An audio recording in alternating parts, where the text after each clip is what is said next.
ಮಾಧ್ಯಮ ಸಂವಾದ ಕಾರ್ಯಕ್ರಮವನ್ನು ಆಗಾಗ ಪ್ರಚಲಿತ ವಿದ್ಯಮಾನಗಳ ಬಗ್ಗೆ ಹಾಗೂ ಇತ್ತೀಚಿನ ರಾಜಕೀಯ ಬೆಳವಣಿಗೆಗಳು ಮತ್ತು ಆಗುಹೋಗುಗಳ ಬಗ್ಗೆ ನಾವು ಅವಾಗವಾಗ ಮಾಧ್ಯಮ ಸಂವಾದ ಕಾರ್ಯಕ್ರಮವನ್ನು ನಡೆಸ್ತಾ ಇರ್ತೇವೆ. ಹಾಗಾಗಿ ಇವತ್ತು ನಮ್ಮ ಪ್ರೆಸ್ ಕ್ಲಬ್ನ ಆಡಳಿತ ಮಂಡಳಿ ಸನ್ಮಾನ್ಯ ಶ್ರೀ ಡಾಕ್ಟರ್ ವಿಜಯಾನಂದ ಕಾಶಪ್ಪನವರನ್ನು ಇವತ್ತು ಮಾಧ್ಯಮ ಸಂವಾದ ಕಾರ್ಯಕ್ರಮಕ್ಕೆ ನಾವು ಅವ್ರನ್ನ ಸ್ವಾಗತ ಮಾಡಿ ಇವತ್ತಿನ ಕಾರ್ಯಕ್ರಮಕ್ಕೆ ಅವಕಾಶ ಮಾಡಿಕೊಡ್ಬೇಕು ಅಂತ ಕೇಳ್ಕೊಂಡಾಗ ಅವ್ರು ಬಂದಿದ್ದಾರೆ. ಅವ್ರಿಗೆ ನಿಮ್ಮೆಲ್ಲರ ಪರವಾಗಿ ನಾನು ಸ್ವಾಗತ ಕೋರ್ತೇನೆ. ಹಾಗೆ ನಮ್ಮ ಪ್ರೆಸ್ ಕ್ಲಬ್ನ ಪದಾಧಿಕಾರಿ ನಮ್ಮ ಪ್ರೆಸ್ ಕ್ಲಬ್ನ ಅಧ್ಯಕ್ಷರಾದ ಆರ್ ಶ್ರೀಧರ್ ಅವರು ಬರ್ತಾ ಇದ್ದಾರೆ. ಹಾಗೆ ನಮ್ಮ ಖಜಾಂಚಿಯರಾದ ಶರಣಪ್ಪ ಇದ್ದಾರೆ, ಶರಣಬಸಪ್ಪ. ಹಾಗೆ ನಮ್ಮ ಕಾರ್ಯದರ್ಶಿಗಳಾದ ಮಂಜುನಾಥ್ ಅವರು, ಜಿ.ವೈ. ಮಂಜುನಾಥ್ ಅವರು ಇದ್ದಾರೆ. ನಮ್ಮ ಹಿರಿಯ ಸದಸ್ಯರಾದ ಯಾಶೀರ್ ಅವರು ಇದ್ದಾರೆ, ಯಾಶೀರ್ ಮುಸ್ತಾಕ್ ಅವರಿದ್ದಾರೆ. ಹಾಗೆ ಇನ್ನೂ ಅನೇಕ ಪದಾಧಿಕಾರಿಗಳು ಮತ್ತು ಸದಸ್ಯರು, ಕಮಿಟಿ ಸದಸ್ಯರೆಲ್ಲ ಪ್ರೆಸ್ ಕ್ಲಬ್ನ ಆವರಣದಲ್ಲಿದ್ದಾರೆ. ಅವ್ರು ಬಂದು ನಮ್ಮ ಜೊತೆ ಸೇರ್ಕೊಳ್ತಾರೆ. ಅವ್ರಿಗೂ ಕೂಡ ನಿಮ್ಮೆಲ್ಲರ ಪರವಾಗಿ ನಾನು ಸ್ವಾಗತ ಕೋರ್ತೇನೆ. ಹಾಗೆ ಇವತ್ತು ಮಾಧ್ಯಮಗೋಷ್ಠಿಯ ವಿಶೇಷ ಏನು ಅಂತಂದರೆ, ನಮಗೆ ವಿಜಯಾನಂದ ಕಾಶಪ್ಪ ಅವ್ರ ಬಗ್ಗೆ ನಾವೊಂದು ಎರಡು ಮಾತು ಹೇಳಬೇಕು ಅಂದರೆ, ಅವರು ಬಾರ್ನ್ ಸ್ಪೂನ್ ಸಿಲ್ವರ್ ಸ್ಪೂನ್ ಅಂದಂಗೆ ಇವರು ರಾಜಕಾರಣದ ಕುಟುಂಬದಿಂದಲೇ ಹುಟ್ಟಿದವರು. ಡಾಕ್ಟರ್ ವಿಜಯಾನಂದ ಕಾಶಪ್ಪನವರು ಮೂಲತಃ ಇವರು ವೃತ್ತಿಯಲ್ಲಿ ವೈದ್ಯರಾಗಬಹುದಾಗಿತ್ತು. ಆದರೆ ಅವರ ತಂದೆ ಎಸ್.ಆರ್. ಕಾಶಪ್ಪನವರು ಅವರು ಸಣ್ಣ ಕೈಗಾರಿಕಾ ಸಚಿವರಾಗಿದ್ದರು, ಒಳ್ಳೆ ಹೆಸರು ಮಾಡಿದ್ರು. ಈ ಹಿಂದೆ ಮಾಜಿ ಸಚಿವರು. ಅವರ ಕುಟುಂಬದಿಂದಲೇ ಅವರ ತಾಯಿಯವರು ಕೂಡ ಬಹುಶಃ ಶಾಸಕರಾಗಿದ್ದರು.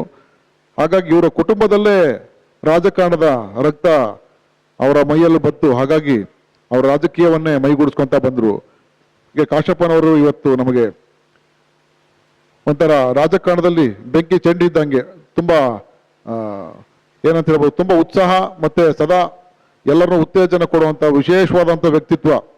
ನೋಡೋದಕ್ಕೆ ತುಂಬ ಸಿಟ್ಟು ಮಾಡ್ಕೋತಾರ ರೀತಿ ಕಂಡ್ರೂ ಕೂಡ ಸಮಾಜ ಸೇವೆ ಮತ್ತೆ ಕಷ್ಟ ನೋವುಗಳು ಬಂದಾಗ ಬೇಗ ಕರಗೋಗೋಂಥ ವಿಶೇಷ ಹೃದಯವಂತರು ಕಾಶಪ್ಪನವರು. ಇವರು ಕಾಶಪ್ಪನವರು ಮತ್ತು ನಮ್ಮ 1989ರಲ್ಲಿ NSU ಅಧ್ಯಕ್ಷರಾಗೋದ್ರ ಮೂಲಕ ರಾಜಕಾರಣಕ್ಕೆ ಪ್ರವೇಶ ಮಾಡ್ತಾರೆ. ಆನಂತರ 2013ರಲ್ಲಿ ಮೊದಲ ಬಾರಿಗೆ ಅವರು ಬಾಗಲಕೋಟೆ ಹುನಗುಂದ ಕ್ಷೇತ್ರದಿಂದ ಶಾಸಕರಾಗಿ ವಿಧಾನಸಭೆಯನ್ನು ಪ್ರವೇಶ ಮಾಡ್ತಾರೆ. ಆನಂತರ ಬದಲಾದ ರಾಜಕೀಯ ಸನ್ನಿವೇಶಗಳಲ್ಲಿ ಬೇರೆ ಬೇರೆ ಸಮಾಜ ಸೇವೆ ಮತ್ತು ಶೈಕ್ಷಣಿಕ ಸಂಸ್ಥೆಗಳಲ್ಲಿ ಕೆಲಸ ಮಾಡ್ತಾ ಸದಾ ನಿರಂತರ ಅವರು ಶಿಕ್ಷಣ ಮತ್ತು ಸಮಾಜ ಸೇವೆಗೆ ತೊಡಗಿಸಿಕೊಂಡರು. ಅನೇಕ ಶಿಕ್ಷಣ ಸಂಸ್ಥೆಗಳನ್ನು ಕಟ್ಟಿ ಬೆಳೆಸಿದ್ದಾರೆ. ಅವರ ತಂದೆಯ ಹಾದಿಯಲ್ಲೇ ಮುಂದುವರಿತಾ ರಾಜಕಾರಣ ಮತ್ತು ಸಮಾಜ ಸೇವೆ ಎರಡನ್ನೂ ಮುನ್ನಡೆಸ್ಕೊಳ್ತಾ ಬರ್ತಾರೆ. ಆನಂತರ 2023ರಲ್ಲಿ ಮತ್ತೆ MLA ಆಗಿ ಪುನರಾಯ್ಕೆ ಆಗ್ತಾರೆ. ಆನಂತರ ಇವರ ಹೋರಾಟ ರಾಜಕಾರಣದಲ್ಲಿ ಇದ್ಕೊಂಡು ಸಾಕಷ್ಟು ಹೋರಾಟಗಳ ಹಾದಿಯನ್ನು ತುಳಿತಾರೆ. ಆನಂತರ ಇವರು ವಿಶೇಷವಾಗಿ ಆ ಭಾಗದ ಜನರ ಸಮಸ್ಯೆಗಳಿಗೆ ಸ್ಪಂದಿಸೋದು, ವಿಶೇಷವಾಗಿ ಉತ್ತರ ಕರ್ನಾಟಕ ಭಾಗದ ಸಮುದಾಯದ ಹೋರಾಟದ ದನಿ ಆಗ್ತಾರೆ, ಆ ಭಾಗದ ಜನರ ದನಿ ಆಗ್ತಾರೆ. ಅದರಲ್ಲೂ ವಿಶೇಷವಾಗಿ ಇತ್ತೀಚೆಗೆ ನಮಗೆಲ್ಲ ತಿಳಿದುವಂಗೆ ಪಂಚಮಶಾಲಿ ಹೋರಾಟದಲ್ಲಿ ಬಹಳ ಪ್ರಮುಖವಾಗಿ ಕಾಣಿಸ್ಕೊಳ್ತಾರೆ. ಆಮೇಲೆ ಸರ್ಕಾರದಲ್ಲೂ ಕೂಡ ಬಹಳ ಪ್ರಭಾವಿ ಶಾಸಕರಾಗಿ ಹೊರಹೊಮ್ತಾರೆ. ಅವರ ಪ್ರಭಾವ ಮತ್ತು ಅವರ ಹೋರಾಟಕ್ಕೆ ಇನ್ನೂ ಉನ್ನತ ಸ್ಥಾನಗಳಿಗೆ ಹೋಗಬೇಕಾಗಿತ್ತು. ಬಹುಶಃ ಸಮಯ ಬರ್ತಾ ಇದೆ ಅಂತ ಅನ್ಸುತ್ತೆ. ಹಂಗಾಗಿ ಇದು ಸಮಯ ಈಗ ಪಕ್ವವಾಗಿದೆ. ಹಾಗಾಗಿ ಈ ಸದ್ಯಕ್ಕೆ ಈಗ ಅಖಿಲ ಭಾರತ ಲಿಂಗಾಯತ ಪಂಚಮಸಾಲಿ ಟ್ರಸ್ಟ್ನ ಅಧ್ಯಕ್ಷರು ಕೂಡ ಆಗಿದ್ದಾರೆ. ಮತ್ತೆ 1995ರಲ್ಲಿ ಒಂದು ಕೂಡಲ ಸಂಗಮದಲ್ಲಿ ಸರ್ವಧರ್ಮ ಸಮ್ಮೇಳನ ಅಂತ ಮಾಡಿದ್ರು, ವಿಶೇಷವಾದ ಒಂದು ಕಾರ್ಯಕ್ರಮ ಮಾಡಿದ್ರು. ಹೀಗೆ ತಮ್ಮದೇ ಆದ ವಿಶೇಷ ಕಾರ್ಯಕ್ರಮಗಳು ಮತ್ತೆ ನಮ್ಮ ಹೋರಾಟದ ಹಾದಿ ರಾಜಕಾರಣದ ಮೂಲಕ ಸಮಾಜ ಸೇವೆ ಮೂಲಕ ಒಂದು ಈ ಕ್ಷೇತ್ರದಲ್ಲಿ ವಿಶೇಷ ಛಾಪು ಮೂಡಿಸಿದ್ದಾರೆ.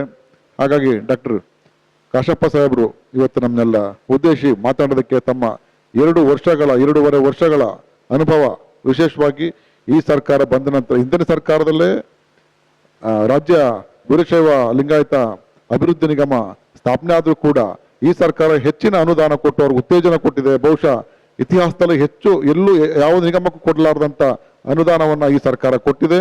ಅದೆಲ್ಲದಕ್ಕೂ ಏನೆಲ್ಲ ಕ್ರಿಯೋಜನೆ ಮಾಡಿದೀವಿ, ಹೇಗೆಲ್ಲ ಸದ್ಬಳಕೆ ಮಾಡ್ಕೊತಾ ಇದೀವಿ ಅನ್ನೋದ್ರ ಬಗ್ಗೆ ಅವರು ವಿಶದವಾಗಿ ಹೇಳ್ತಾ ಹೋಗ್ತಾರೆ. ಹಾಗೆ ಕಾಶಪ್ಪನವ್ರಿಗೆ ನಮ್ಮ ಪ್ರೆಸ್ ಕ್ಲಬ್ ವತಿಯಿಂದ ಮೊದಲಿಗೆ ನಾವು ಒಂದು ಗೌರವ ಸಮರ್ಪಣೆ ಮಾಡಿ ಆನಂತರ ಅವರ ಮಾತಿಗೆ ನಾವು ಅವಕಾಶ ಕೊಡ್ಕೊಳ್ಳೋಣ. ಈಗ ನಮ್ಮ ಪ್ರೆಸ್ ಕ್ಲಬ್ನ ಕಾರ್ಯದರ್ಶಿಗಳು ಅವ್ರಿಗೆ ಶಾಲು ಹೊದಿಸೋದ್ರ ಮೂಲಕ ಅವ್ರಿಗೆ ಅಭಿನಂದನೆ ಮಾಡಬೇಕು ಅಂತ ಕೇಳ್ಕೊತೀನಿ.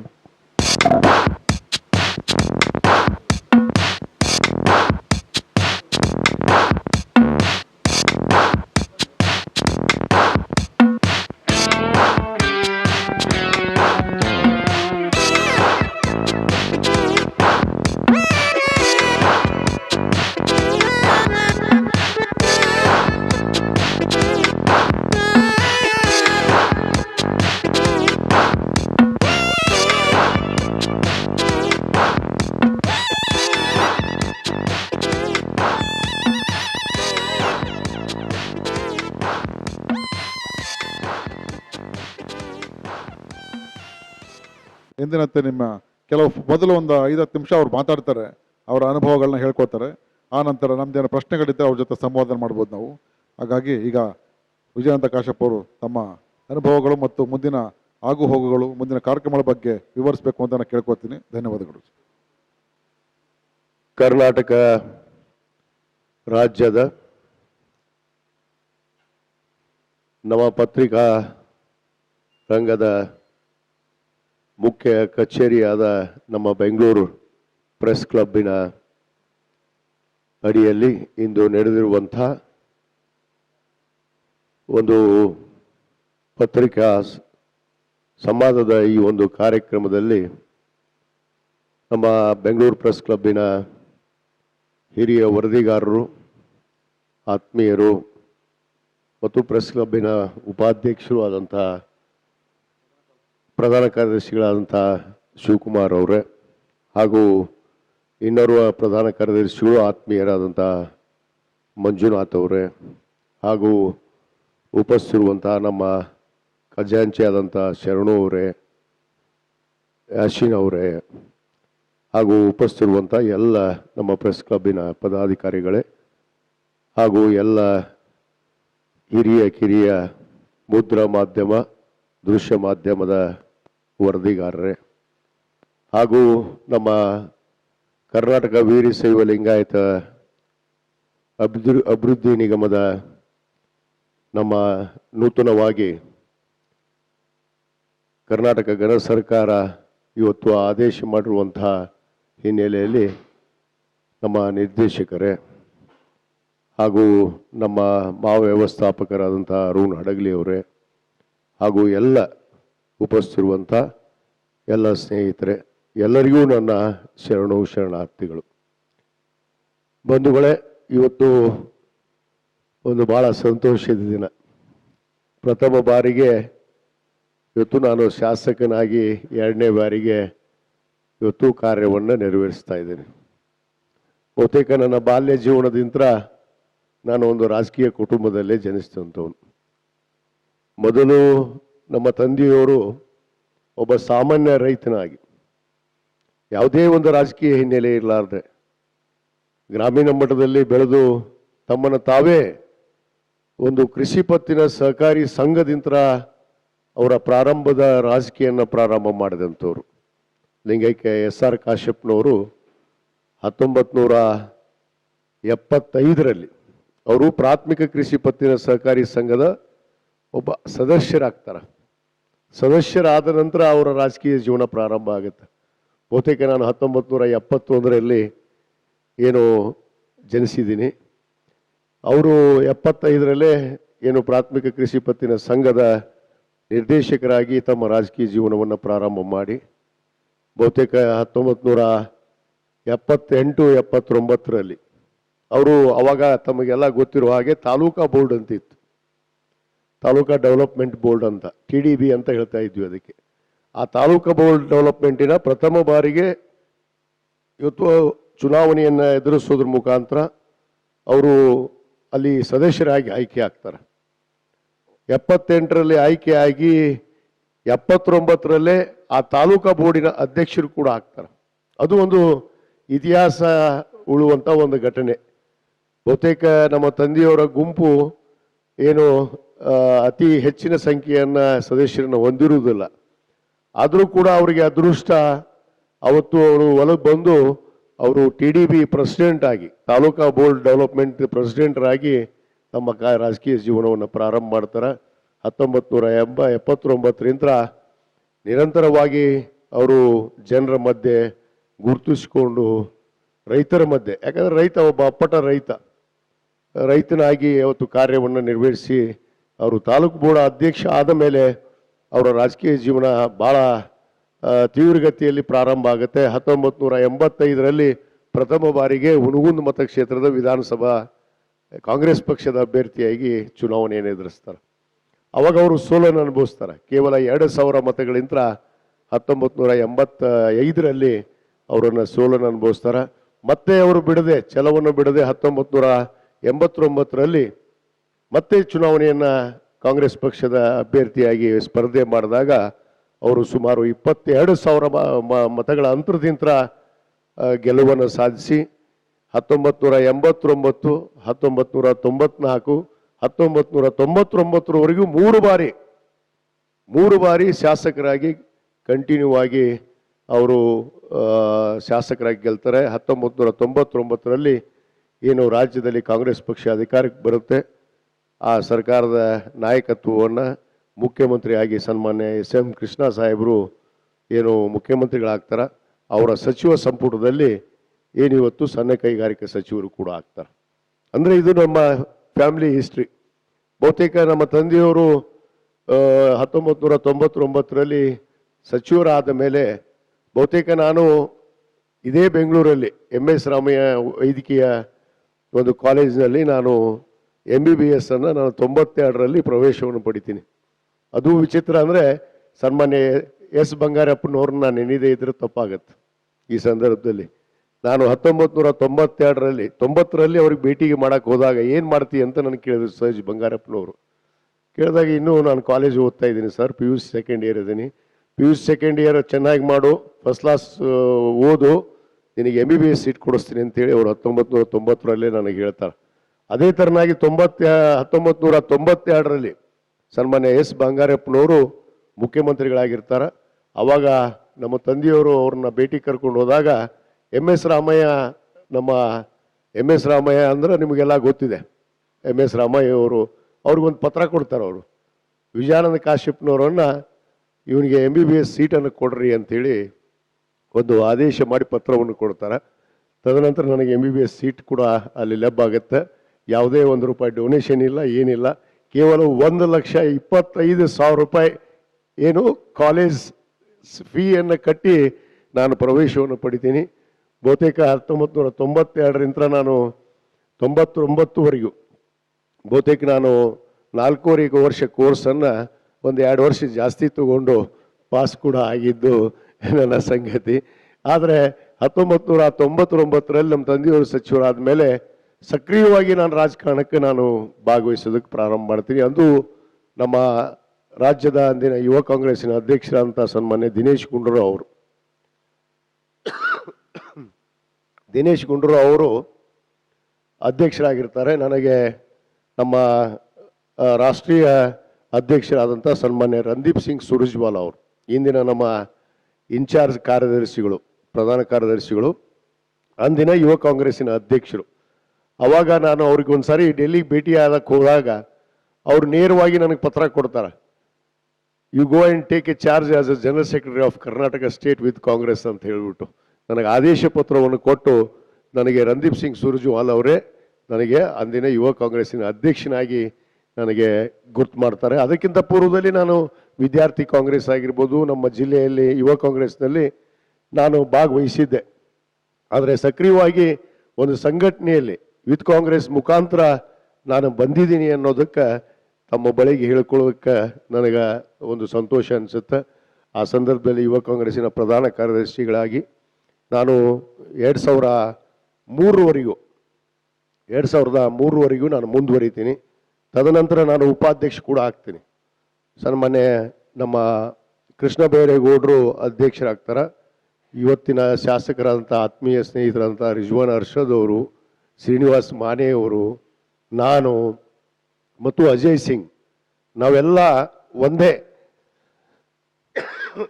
ಒಂದೇ ಒಂದು ಸಮಾನವಾಗಿ ಬೆಳೆದಂಥವ್ರು ಯುವ ಕಾಂಗ್ರೆಸ್ನಿಂದ. ಅವಾಗ ನಾನು ಯುವ ಕಾಂಗ್ರೆಸ್ಸಿನ ಉಪಾಧ್ಯಕ್ಷನಾಗಿ ಕೆಲಸ ಮಾಡ್ತೀನಿ. ಮುಂದೆ ನಾನು ವಿತ್ ಕಾಂಗ್ರೆಸ್ ಅಧ್ಯಕ್ಷಕ್ಕೆ ಕೂಡ ಪ್ರಯತ್ನ ಮಾಡ್ತೀನಿ. ಅಲ್ಲಿ ಬೇರೆ ಬೇರೆ ರಾಜಕೀಯ ಬೆಳವಣಿಗೆಯಿಂದ ಅವತ್ತು ಕೃಷ್ಣ ಬೈರೇಗೌಡರು ಅಧ್ಯಕ್ಷ ಆಗ್ತಾರೆ, ಆಮೇಲೆ ಸದಾನಂದ ಡಂಗ್ನವರು ಅಧ್ಯಕ್ಷ ಆಗ್ತಾರೆ. ಮುಂದೆ ನಮ್ಮ ತಂದೆಯವರು 2003ರಲ್ಲಿ ಜೂನ್ 26ರಂದು ಅವರು ರಸ್ತೆ ಅಪಘಾತದಲ್ಲಿ ಅಚಾನಕವಾಗಿ ಮರಣವಂತರ. ಅದು ಹೊಂದಿದ ತಕ್ಷಣವೇ ಮತ್ತೆ ನಮ್ಮ ಉಪಚುನಾವಣೆ ಆಗತ್ತೆ. ನಮ್ಮ ತಾಯಿಯವರಿಗೆ ಕಾಂಗ್ರೆಸ್ ಪಕ್ಷ ಅವತ್ತು ಅಭ್ಯರ್ಥಿಯಾಗಿ ಹುನಗುಂದ ಮತಕ್ಷೇತ್ರದ ಅಭ್ಯರ್ಥಿಯಾಗಿ ಮಾಡ್ತಾರೆ. ಅವಾಗ ನಮ್ಮ ತಾಯಿಯವರು ಕೂಡ ಆ ಉಪಚುನಾವಣೆಯಲ್ಲಿ ಗೆಲ್ತಾರೆ. ಅವ್ರು ಗೆದ್ದ ನಂತರ ನಾನು ರಾಜಕೀಯ ನಿರಂತರವಾಗಿ ನನ್ನ ಓದನ್ನು ನಾನು ಅಲ್ಲೇ ನಿಲ್ಲಿಸಲ್ಲ. MBBS ನಾನು ಪಾಸ್ ಆಗಿರ್ತೀನಿ, ಆದರೆ ಮುಂದೆ ಅದನ್ನು ನಾನು ಆ ಹುದ್ದೆ ಆ ವೈದ್ಯಕೀಯ ಒಂದು ಪ್ರಾಕ್ಟೀಸನ್ನು ಮಾಡೋದಕ್ಕೆ ಆಗೋದಿಲ್ಲ. ಯಾಕಂದ್ರೆ ನಮ್ಮ ತಾಯಿಯವರಿಗೆ ಜೊತೆಯಾಗಿ ನಾನು ಒಂದು ರಾಜಕಾರಣದಲ್ಲಿ ಅವರಿಗೆ ಸಹಾಯ ಮಾಡೋದಕ್ಕೆ ನನ್ನ ರಾಜಕೀಯ ಜೀವನ ಪ್ರಾರಂಭ ಆಗುತ್ತೆ. ಸಕ್ರಿಯವಾಗಿ ನಾನು ಸರ್ಕಾರ ಮಟ್ಟದಲ್ಲಿ ಆಗಿರ್ಬೋದು, ಸನ್ಮಾನ್ಯ ಅಂದಿನ ಮುಖ್ಯಮಂತ್ರಿಗಳಂತ SM ಕೃಷ್ಣ ಅವರಾಗಿರ್ಬೋದು, ನಮ್ಮ ನೆಚ್ಚಿನ ನಾಯಕರಂತ ಧರ್ಮ್ ಸಿಂಗ್ ಸಾಹೇಬರಾಗಿರ್ಬೋದು, ಬಹುತೇಕ ಯಾಕಂದರೆ ಅವರೆಲ್ಲ ನಮಗೆ ಮಾರ್ಗದರ್ಶನವನ್ನು ನೀಡಿದವರು. ಯಾವ ರೀತಿ ರಾಜಕೀಯ ಜೀವನದಲ್ಲಿ ನೀವು ನಡಿಬೇಕು ಅನ್ನೋದನ್ನ ನನಗೆ ಮೊದಲೇ ಗುರು ಯಾರಾದರೂ ಇದ್ದ ಈ ರಾಜ್ಯದಲ್ಲಿ ಸನ್ಮಾನ್ಯ ಧರ್ಮ್ ಸಿಂಗ್ ಸಾಹೇಬರು ಅನ್ನೋ ಮಾತನ್ನು ಭಾಳ ಹೆಮ್ಮೆ ಅಂತ ನಾನು ಹೇಳಕ್ಕೆ ಇಚ್ಛೆ ಪಡ್ತೇನೆ. ಯಾಕಂದರೆ ಅವರು ನನಗೆ 2008ರಲ್ಲಿ ನೀನು ಅಭ್ಯರ್ಥಿಯಾಗು, ನಿಮ್ಮ ತಾಯಿಯವರು ವಯಸ್ಸಾಗಿದೆ, ನೀನೇ ಅಭ್ಯರ್ಥಿಯಾಗು ಅಂತೇಳಿ 2008ರಲ್ಲಿ ನನಗೆ ಹುನಗುಂದ ಮತಕ್ಷೇತ್ರದ ಕಾಂಗ್ರೆಸ್ ಪಕ್ಷದ ಅಭ್ಯರ್ಥಿಯಾಗಿ ನನಗೆ ಏನು ಒಂದು ಬಿ ಫಾರ್ಮನ್ನು ಕೊಡ್ತಾರೆ. ನಾ ಚುನಾವಣೆಯಲ್ಲಿ 2000ದಿಂದ ನಾನು ಸೋಲನ್ನು ಅನುಭವಿಸ್ತೀನಿ. 2000ದಿಂದ ನಾನು ಸೋಲನ್ನು ಅನುಭವಿಸ್ತೀನಿ. ಮತ್ತೆ ಛಲ ಬಿಡದೆ 2008ರಿಂದ 2013ವರೆಗೂ ನಾನು ನಿರಂತರವಾಗಿ ಜನರ ಬಳಿಗೆ ಇದ್ದಾಗ ಜನರು 2013ರಲ್ಲಿ ನನ್ನ ಹುನಗುಂದ ಮತಕ್ಷೇತ್ರದಲ್ಲಿ 16,000 ಮತ ಅಂತರದಿಂದ ನನ್ನ ಜಯವನ್ನು ಕಳಿಸಿಕೊಡ್ತಾರೆ. ಆವಾಗ ನಾನು 2013ರಿಂದ 2018ವರೆಗೂ ಸನ್ಮಾನ್ಯ ನಮ್ಮ ನೆಚ್ಚಿನ ಇಂದಿನ ಮುಖ್ಯಮಂತ್ರಿಗಳು, ಅಂದಿನ ಮುಖ್ಯಮಂತ್ರಿಗಳಂತ ಸಿದ್ದರಾಮಯ್ಯನವರ ನೇತೃತ್ವದ ಸರ್ಕಾರದಲ್ಲಿ ಇವತ್ತು ಅನೇಕ ಅಭಿವೃದ್ಧಿ ಕೆಲಸಗಳನ್ನು ಬಹುತೇಕ ನನ್ನ ಮತಕ್ಷೇತ್ರಕ್ಕೆ ಬಂದು ನೀವು ನೋಡಿದರೆ ಇವತ್ತು ಮೊದಲು ರೈತರಿಗೆ ಇವತ್ತು ಒಂದು ಕಡೆ ಒಂದು ಕಣ್ಣು ರೈತ ಆದರೆ ಇನ್ನೊಂದು ಕಣ್ಣು ನೇಕಾರ ಅಂತ ನಾವು ಕರಿತೀವಿ. ಆ ನಿಟ್ಟಿನಲ್ಲಿ ನಮ್ಮ ಗ್ರಾಮೀಣ ಬದುಕಿನಲ್ಲಿ, ಯಾಕಂದ್ರೆ ರೈತರು ಈ ದೇಶದ ಬೆನ್ನೆಲುಬು, ಅನ್ನದಾತ ಅಂತ ನಾವು ಹೇಳ್ತೀವಿ. ಇವತ್ತು ಅವ್ರಿಗೆ ನ್ಯಾಯವನ್ನು ಕೊಡಬೇಕು ಅಂತೇಳಿ ಅಂದಿನ ಜಲಸಂಪನ್ಮೂಲ ಸಚಿವರಂತ ಸನ್ಮಾನ್ಯ MB ಪಾಟೀಲ್ ಅವರು ಬಹುತೇಕ ಇಡೀ ರಾಷ್ಟ್ರದಲ್ಲೇ ಒಂದು ಐತಿಹಾಸಿಕವಾದ ಒಂದು ಇಸ್ರೇಲ್ ಮಾದರಿಯಲ್ಲಿ ಹನಿ ನೀರಾವರಿ ಯೋಜನೆಯನ್ನು ಏನು ನಮ್ಮ ತಂದೆಯವರು 2002ರಲ್ಲಿ ಅವರು ಸಚಿವರಾಗಿದ್ದಾಗ ಹುನಗುಂದ ಮತಕ್ಷೇತ್ರಕ್ಕೆ ಅವರು ನೀರಾವರಿ ಕೊಡಬೇಕು ಅಂತೇಳಿ ರಾಮತಾಳ ಮರೋಳು ಏತ್ ನೀರಾವರಿ ಯೋಜನೆಯನ್ನು ಇವತ್ತೇನು ಮಂಜೂರಾತಿಯನ್ನು ತಂದಿದ್ರು. ಅದರ ಮುಂದುವರೆದ ಭಾಗ ಆಗಿ ಸುಮಾರು 786 ಕೋಟಿ ರೂಪಾಯಿ ವೆಚ್ಚದ 60,000 ಎಕರೆ ಭೂಮಿಗೆ ಹನಿ ನೀರಾವರಿಯನ್ನು ಮಾಡಿದ್ದು ಅದು ನನ್ನ ಅವಧಿಯಲ್ಲಿ. ಅದು ಸನ್ಮಾನ್ಯ ಮುಖ್ಯಮಂತ್ರಿಗಳಂತ ಸಿದ್ದರಾಮಯ್ಯನವರ ಕಳೆದ 2013-18ರ ಅವಧಿಯಲ್ಲಿ ಸುಮಾರು 4,500 ಕೋಟಿ ರೂಪಾಯಿ ಇಡೀ ಮತಕ್ಷೇತ್ರದ ಅಭಿವೃದ್ಧಿಗೆ, ಅದು ವಸತಿ ಇರ್ಬೋದು, ಇವತ್ತು ರಸ್ತೆಗಳಿರ್ಬೋದು, ಕುಡಿ ನೀರಿಂದಿರ್ಬೋದು, ಮೂಲಭೂತ ಸೌಕರ್ಯಗಳನ್ನು ಹಿಡಿದುಕೊಂಡು ಮತ್ತು ನನ್ನ ಮತಕ್ಷೇತ್ರದಲ್ಲಿ ಪವಿತ್ರವಾದ ಕ್ಷೇತ್ರ ಅಣ್ಣ ಬಸವಣ್ಣನವರ ಒಂದು ಐಕ್ಯ ಪವಿತ್ರವಾದ ಭೂಮಿ ನನ್ನ ಮತಕ್ಷೇತ್ರದಲ್ಲೇ ಬರೋದ್ರಿಂದ ಆ ಒಂದು ಬಸವಣ್ಣನವರ ಒಂದು ಐಕ್ಯ ಸ್ಥಳಕ್ಕೆ ಇವತ್ತು ಅಂತಾರಾಷ್ಟ್ರೀಯ ಮಟ್ಟದ ಇವತ್ತು ಬೆಳಕನ್ನು ಚೆಲ್ಲಬೇಕು ಅನ್ನೋ ಉದ್ದೇಶದಿಂದ ಅಕ್ಷರಧಾಮದ ಮಾದರಿಯಾಗಿ ಶರಣಗ್ರಾಮ ಮಾಡಬೇಕು ಅನ್ನೋದಕ್ಕೆ ಅವತ್ತು ನಾವು ಸುಮಾರು 400 ಕೋಟಿ ರೂಪಾಯಿ ಒಂದು ಅಂದಾಜು ವೆಚ್ಚದ ಸಿದ್ಧತೆಯನ್ನು ಮಾಡಿದಾಗ ಮಾನ್ಯ ಮುಖ್ಯಮಂತ್ರಿಗಳು ಹಿನ್ನೋಡದೆ ಆ ಬಸವಣ್ಣನ ಅಂತಾರಾಷ್ಟ್ರೀಯ ಕೇಂದ್ರವನ್ನು ಶರಣಗ್ರಾಮ ಮಾಡೋದಕ್ಕೆ ಅಕ್ಷರಧಾಮದ ಮಾದರಿಯಲ್ಲಿ ಮಾಡೋದಕ್ಕೆ ಸುಮಾರು 139 ಕೋಟಿಯನ್ನು ಇವತ್ತು ಸನ್ಮಾನ್ಯ ಮುಖ್ಯಮಂತ್ರಿಗಳು ಕೊಟ್ಟರು. ಅವತ್ತು ಆ ಪ್ರಾರಂಭ ಆದಂಥ ಆ ಬಸವ ಅಂತಾರಾಷ್ಟ್ರೀಯ ಕೇಂದ್ರ ಶರಣಗ್ರಾಮ ಇವತ್ತುವರೆಗೂ ಕೂಡ ಕಾರ್ಯ ಮುಂದುವರೆದಿದೆ. ಬಹುತೇಕ ಇನ್ನುಳಿದಂತಹ ಅನುದಾನವನ್ನು ಕೂಡ ಕೊಡ್ತೀನಿ ಅಂತೇಳಿ ನಮ್ಮ ಮಾನ್ಯ ಮುಖ್ಯಮಂತ್ರಿಗಳು ಭರವಸೆ ಕೊಟ್ಟಿದ್ದಾರೆ. ಈ ರೀತಿ ಜನರ ಮಧ್ಯೆ ಗುರುತಿಸಿಕೊಂಡು ಇವತ್ತು ನಾನು ಮತ್ತೆ 2018ರಲ್ಲಿ ನಾನು ಸೋಲನ್ನು ಅನುಭವಿಸ್ತೀನಿ. ಮತ್ತೆ ನಾನು ಬಿಡದೆ ಛಲವನ್ನು ಬಿಡದೆ ಮತ್ತೆ ಮುಂದುವರೆದು 2023ರಲ್ಲಿ ನಾನು ಮತಕ್ಷೇತ್ರದ ಜನ 30,007 ಓಟ್ನಲ್ಲಿ ಇವತ್ತು ನನಗೆ ಮತ್ತೆ ಜಯವನ್ನು ತಂದು ಕೊಟ್ಟಿದ್ದಾರೆ. ಇವತ್ತು ಜನರ ಮಧ್ಯೆ, ಇವತ್ತು ರೈತರ ಮಧ್ಯೆ, ಎಲ್ಲ ವರ್ಗದ ಜನರ ಜೊತೆಗೆ ಇವತ್ತು ನ್ಯಾಯಯುತವಾಗಿ ಸಾಮಾಜಿಕ ನ್ಯಾಯದೊಂದಿಗೆ ಇವತ್ತು ಎಲ್ಲರಿಗೂ ನ್ಯಾಯವನ್ನು ಕೊಡಬೇಕು. ಸರ್ಕಾರದಿಂದ ಅವ್ರಿಗೆ ಏನು ಅಭಿವೃದ್ಧಿ ಆಗಬೇಕು ಆ ಅಭಿವೃದ್ಧಿ ದಿಶೆಯಲ್ಲಿ ಇವತ್ತು ನಮ್ಮ ಸರ್ಕಾರ, ನಮ್ಮ ಮಾನ್ಯ ಮುಖ್ಯಮಂತ್ರಿಗಳಂಥ ಸಿದ್ದರಾಮಯ್ಯ ಇರ್ಬೋದು, ನಮ್ಮ ಉಪಮುಖ್ಯಮಂತ್ರಿಗಳಂಥ ಸನ್ಮಾನ್ಯ ಡಿ ಕೆ ಶಿವಕುಮಾರ್ ಅವರ ನೇತೃತ್ವದಲ್ಲಿ ಇವತ್ತು ಕರ್ನಾಟಕ ವೀರಶೈವ ಲಿಂಗಾಯತ ಅಭಿವೃದ್ಧಿ ನಿಗಮದ ಅಧ್ಯಕ್ಷನಾಗಿ ಇವತ್ತು ಕಾರ್ಯವನ್ನು ನಿರ್ವಹಿಸ್ತಾ ಇದ್ದೀನಿ. ಮತ್ತು ನಮ್ಮ ಮತಕ್ಷೇತ್ರದಲ್ಲಿ ಹಲವಾರು ಅಭಿವೃದ್ಧಿ ಕೆಲಸಗಳಿಗೆ ಈಗಾಗಲೇ ಇವತ್ತು ನಮ್ಮ 5 ಗ್ಯಾರಂಟಿಗಳನ್ನು ಕೊಟ್ಟಿದ್ದಂಥದ್ದು ಇರ್ಬೋದು ನಮ್ಮ ಸರ್ಕಾರ. ಗೃಹ ಜ್ಯೋತಿ, ಗೃಹಲಕ್ಷ್ಮಿ, ಅನ್ನಭಾಗ್ಯ, ಶಕ್ತಿ ಯೋಜನೆ, ಯುವ ನಿಧಿ ಯೋಜನೆ ಮತ್ತು ಅನೇಕ ಯೋಜನೆಗಳನ್ನು ಇವತ್ತು ಸರ್ಕಾರ ಕೊಡೋದ್ರ ಮುಖಾಂತರ ಇವತ್ತು ಜನರಿಗೆ ಏನು ನಾವು ಮಾತನ್ನು ಕೊಟ್ಟಿದ್ವಿ ಆ ಮಾತಿನಂತೆ ಇವತ್ತು ಈ ಸರ್ಕಾರ ನಡೀತಾ ಇದೆ. ಅದರಲ್ಲಿ ನಾವು ಕೂಡ ಶಾಸಕರಾದಂಥವ್ರು ನಾವು ಬದ್ಧತೆಯಿಂದ ಒಂದು ಶಕ್ತಿಯುತವಾಗಿ ಈ ರಾಜ್ಯದಲ್ಲಿ ನಮ್ಮ ಕಾಂಗ್ರೆಸ್ ಪಕ್ಷ ಇವತ್ತು ಯಾವ ಮಾತನ್ನು ಜನರಿಗೆ ನಾವು ಕೊಟ್ಟಿದ್ದೇವೆ ಆ ಜನರಿಗೆ ಮಾತು ಕೊಟ್ಟಂತೆ ನಡೆದು ಇವತ್ತು ತೋರಿಸುವಂಥ ಕೆಲಸ ಇವತ್ತು ಮಾಡ್ತಾ ಇದ್ದೀವಿ ಅನ್ನೋ ಮಾತನ್ನು ಈ ಸಂದರ್ಭದಲ್ಲಿ ತಮ್ಮೊಡನೆ ಹಂಚಿಕೊಂಡು ಇವತ್ತೇನು ಈ ಸಂವಾದದಲ್ಲಿ ಇವತ್ತು ನಮ್ಮ ಶಿವಕುಮಾರ್ ಇರ್ಬೋದು, ನಮ್ಮ ಮಂಜುನಾಥ್ ಇರ್ಬೋದು, ಶರಣು ಇರ್ಬೋದು, ಬಹುತೇಕ ಭಾಳ ದಿವಸದಿಂದ ನಾವು ಇದನ್ನು ಮಾಡಬೇಕು ಅಂತೇಳಿ ಕಳೆದ 3 ತಿಂಗಳಿಂದ ಪ್ರಯತ್ನ ಮಾಡಿದ್ರು ಕೂಡ ಆಗಿರಲಿಲ್ಲ. ಆದರೆ ಇವತ್ತು ನಿನ್ನೆ ನಮ್ಮ ಶಿವಕುಮಾರ್ ಅವರು ಸ್ವತಃ ನನ್ನ ಕಚೇರಿಗೆ ಬಂದಾಗ ಇಲ್ಲ ನಾಳೆ ಮಾಡಿಬಿಡೋಣ ಅಂದಾಗ ಅವರು ಕೂಡ ಸಂತೋಷದಿಂದ ಇವತ್ತು ಮಾಡೋಣ ಅಂಥೇಳಿ ತಮ್ಮನ್ನೆಲ್ಲರನ್ನೂ ಇಲ್ಲಿ ಒಗ್ಗೂಡಿಸಿ ಈ ಸಂವಾದ ಕಾರ್ಯಕ್ರಮದಲ್ಲಿ ತಾವೆಲ್ಲ ಭಾಗವಹಿಸಿದ್ದೀರಿ. ಈ ಅವಕಾಶವನ್ನು ನಾನು ಕೂಡ ಕಾಯ್ತಾ ಇದ್ದೆ. ನಾನು ಒಂದು ತಮ್ಮ ಜೊತೆಗೆ ನನ್ನ ವಿಚಾರಗಳನ್ನು, ನನ್ನ ಒಂದು ನಡೆಗಳನ್ನು ಹಂಚ್ಕೋಬೇಕು ಅಂತ ಹೇಳಿ ಬಹುದಿನದ ಒಂದು ಕನಸಿತ್ತು. ಆ ಕನಸನ್ನು ಇವತ್ತು ತಾವೆಲ್ಲ ಈಡೇರಿಸಿದಿರಿ ಅನ್ನೋ ಮಾತನ್ನು ಕೂಡ ಹೇಳಿ ಮತ್ತೊಮ್ಮೆ ಈ ಸಂವಾದಕ್ಕೆ ತಮ್ಮನ್ನು ಸ್ವಾಗತವನ್ನು ಮಾಡಿ ಈ ಕಾರ್ಯಕ್ರಮದಲ್ಲಿ ನನಗೆ ಭಾಗವಹಿಸೋದಕ್ಕೆ ಅವಕಾಶ ಮಾಡಿಕೊಟ್ಟಿರುವಂಥ ನಮ್ಮ ಪ್ರೆಸ್ ಕ್ಲಬ್ಬಿನ ಅಧ್ಯಕ್ಷರಾದಿಯಾಗಿ ಎಲ್ಲರಿಗೂ ಕೂಡ ಧನ್ಯವಾದಗಳು ಅರ್ಪಿಸಿ ಮುಂದಿನ ತಮ್ಮ ಪ್ರಶ್ನೆಗೆ ಉತ್ತರವನ್ನು ಕೊಡೋದಕ್ಕೆ ನಾನು ಸಿದ್ಧಿದ್ದೀನಿ ಅನ್ನೋ ಮಾತನ್ನು ಹೇಳ್ತಾ ನನ್ನ 2 ಮಾತನ್ನು ಮುಗಿಸ್ತೇನೆ. ಈಗಾಗಲೇ ನಮ್ಮ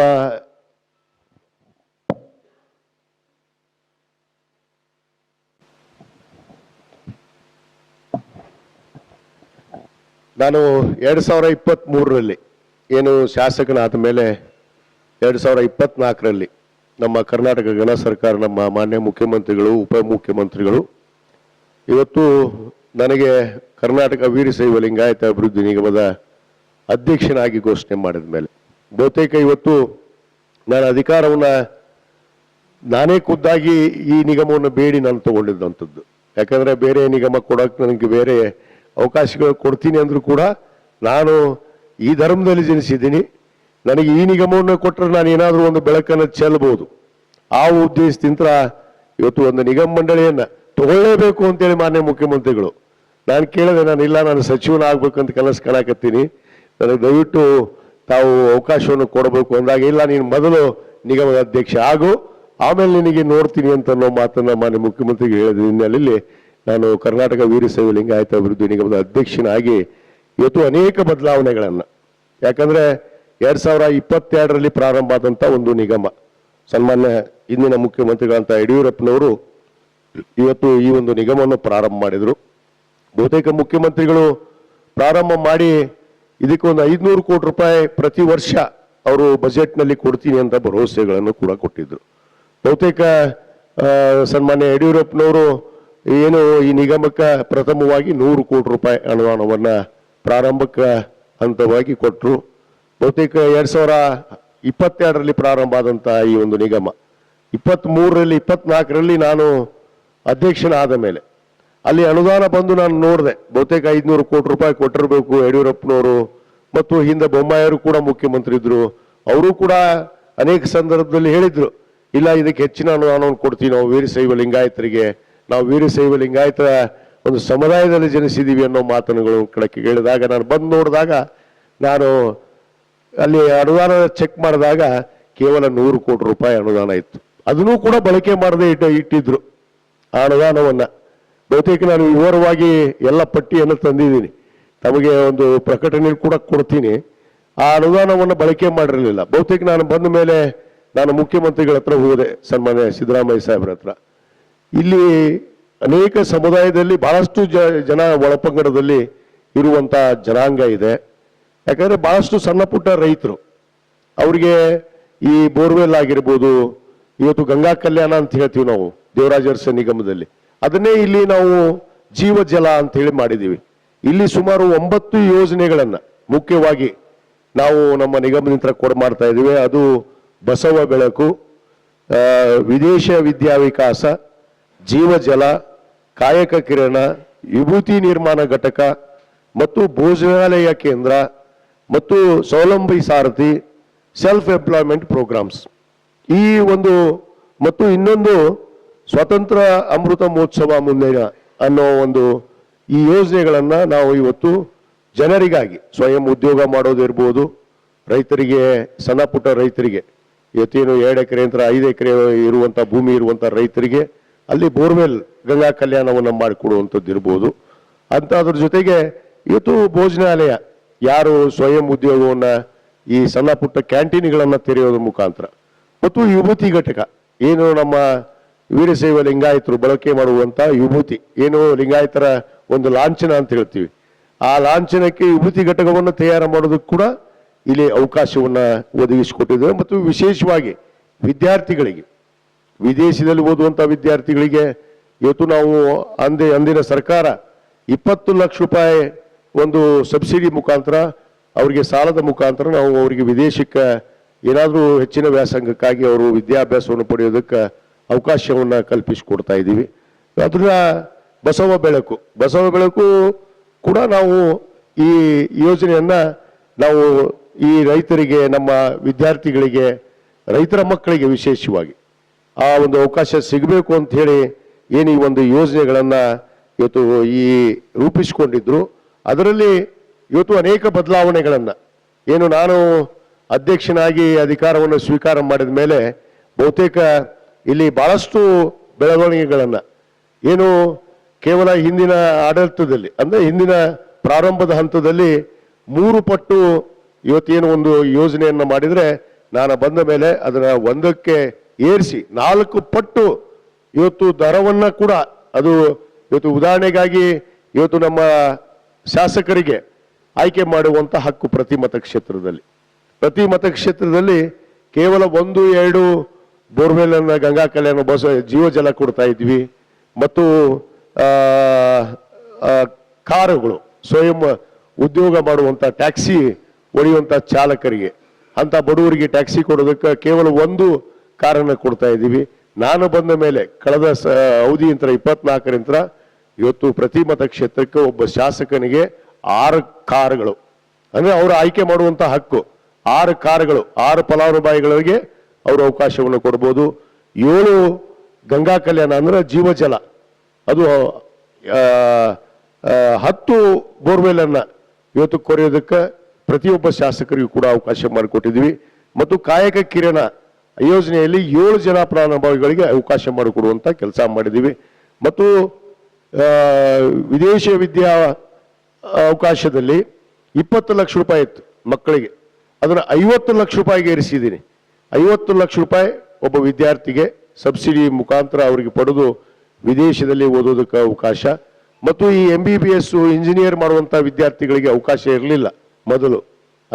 ನಾನು ಬಂದ ಮೇಲೆ ಮೊನ್ನೆ ತಾನೇ ನಮ್ಮ ಬೋರ್ಡ್ ಮೀಟಿಂಗ್ ಅಲ್ಲಿ ನಾವು ನಮ್ಮ ವ್ಯವಸ್ಥಾಪಕರು ಕೂಡ್ಕೊಂಡು ಏನು ನಮ್ಮ ಹಿಂದುಳಿದ ವರ್ಗ ಕಲ್ಯಾಣ ಇಲಾಖೆಯ ಸಚಿವರಿಗೆ, ಕಾರ್ಯದರ್ಶಿಗಳಿಗೆ ವಿನಂತಿ ಮಾಡಿಕೊಂಡು MBBS ಆಗಿರ್ಬೋದು, ಇಂಜಿನಿಯರ್ ಆಗಿರ್ಬೋದು, ಅವರು 1ನೇ ವರ್ಷದಲ್ಲಿ ಓದ್ತಾ ಇರ್ಬೋದು, ಅಥವಾ 2ನೇ ವರ್ಷದಲ್ಲಿ ಓದ್ತಾ ಇರ್ಬೋದು, ಅಥವಾ 3ನೇ ವರ್ಷದಲ್ಲಿ ಓದ್ತಾ ಇರ್ಬೋದು, ಅಥವಾ ಫೈನಲ್ ಅಲ್ಲಿ ಓದ್ತಾ ಇರ್ಬೋದು, ಅವ್ರಿಗೂ ಕೂಡ ಸಾಲದ ರೂಪದಲ್ಲಿ ನಮ್ಮ ನಿಗಮದಿಂದ ಇವತ್ತು ಕೊಡೋದಕ್ಕೆ ನಾವು ಇವತ್ತು ಅನುಕೂಲವನ್ನು ಮಾಡಿಕೊಟ್ಟಿದ್ದೇವೆ. ಈ ರೀತಿ ಅನೇಕ ಬದಲಾವಣೆಗಳನ್ನ 3 ಪಟ್ಟು ನಿಂತರ 4 ಪಟ್ಟಕ್ಕೆ ಏರಿಸಿ ಎಲ್ಲ ಯೋಜನೆಗಳನ್ನ ಹೆಚ್ಚಿಸಿ, ಮತ್ತು ಅನುದಾನ ಕೂಡ ಇವತ್ತೇನು ಹಿಂದೆ ಕೇವಲ 100 ಕೋಟಿ ರೂಪಾಯಿ ಕೊಟ್ಟಿದ್ರು. ನಮ್ಮ ಸರ್ಕಾರ ಬಂದ ಮೇಲೆ ನಮ್ಮ ಮಾನ್ಯ ಮುಖ್ಯಮಂತ್ರಿಗಳು 2024-25ನೇ ಸಾಲಿನ ಬಜೆಟ್ನಲ್ಲಿ 95.48 ಕೋಟಿ ರೂಪಾಯಿಯನ್ನ ಬಿಡುಗಡೆ ಮಾಡಿದರು. ತದನಂತರ 2025-26ನಲ್ಲಿ ನಾನು ಮಾನ್ಯ ಮುಖ್ಯಮಂತ್ರಿಗಳಿಗೆ ಬೇಡಿಕೆ ಇಟ್ಕೊಂಡೆ, ಇಲ್ಲ ಈ ಯೋಜನೆಗಳನ್ನು ಹೆಚ್ಚಿಗೆ ಮಾಡಬೇಕು, ಜನಸಂಖ್ಯೆ ಆಧಾರದ ಮೇಲಾದರೂ ನೀವು ಕೊಡಲೇಬೇಕು ಅಂದಾಗ ಮಾನ್ಯ ಮುಖ್ಯಮಂತ್ರಿಗಳು 25-26ನೇ ಸಾಲಿನ ಒಂದು ಬಜೆಟ್ನಲ್ಲಿ 224 ಕೋಟಿ 87 ಲಕ್ಷ ರೂಪಾಯಿ ಅನುದಾನವನ್ನು ಇವತ್ತು ನಮ್ಮ ನಿಗಮಕ್ಕೆ ಕೊಟ್ಟಿದ್ದಾರೆ. ಇವತ್ತು 224 ಕೋಟಿ ಒಟ್ಟಾರೆ ಅನುದಾನವನ್ನು ನಮ್ಮ ನಿಗಮಕ್ಕೆ ಈಗಾಗಲೇ ಬಿಡುಗಡೆ ಮಾಡಿದ್ದಾರೆ.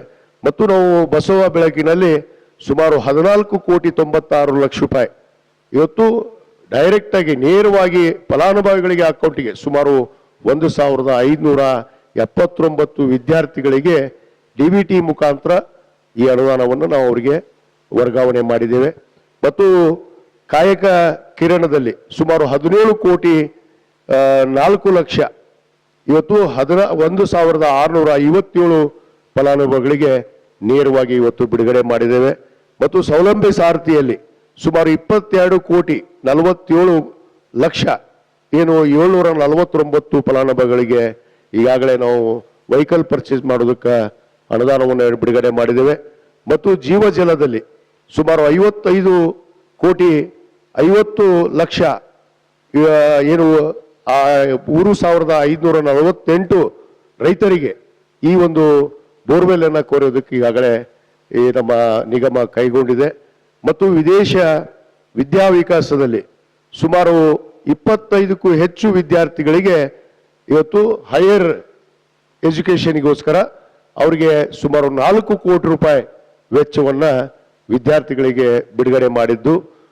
ಒಟ್ಟಾರೆ 130 ಕೋಟಿ ರೂಪಾಯಿ ಅನುದಾನವನ್ನು ಈಗಾಗಲೇ ನಮ್ಮ ನಿಗಮ ಸುಮಾರು 707 ಕೋಟಿ 533 ಲಕ್ಷದ ಬ್ಯಾಕ್ವರ್ಡ್ ಕ್ಲಾಸ್ ಮತ್ತು ವೀರಶೈವ ಲಿಂಗಾಯತ ಅಭಿವೃದ್ಧಿ ನಿಗಮದ ಈ ಕಳೆದ 2 ವರ್ಷದಲ್ಲಿ ನಾವು 53 ಕೋಟಿ ರೂಪಾಯಿ ಈಗಾಗಲೇ ದುಡ್ಡನ್ನು ಬಳಕೆ ಮಾಡಿದ್ವಿ.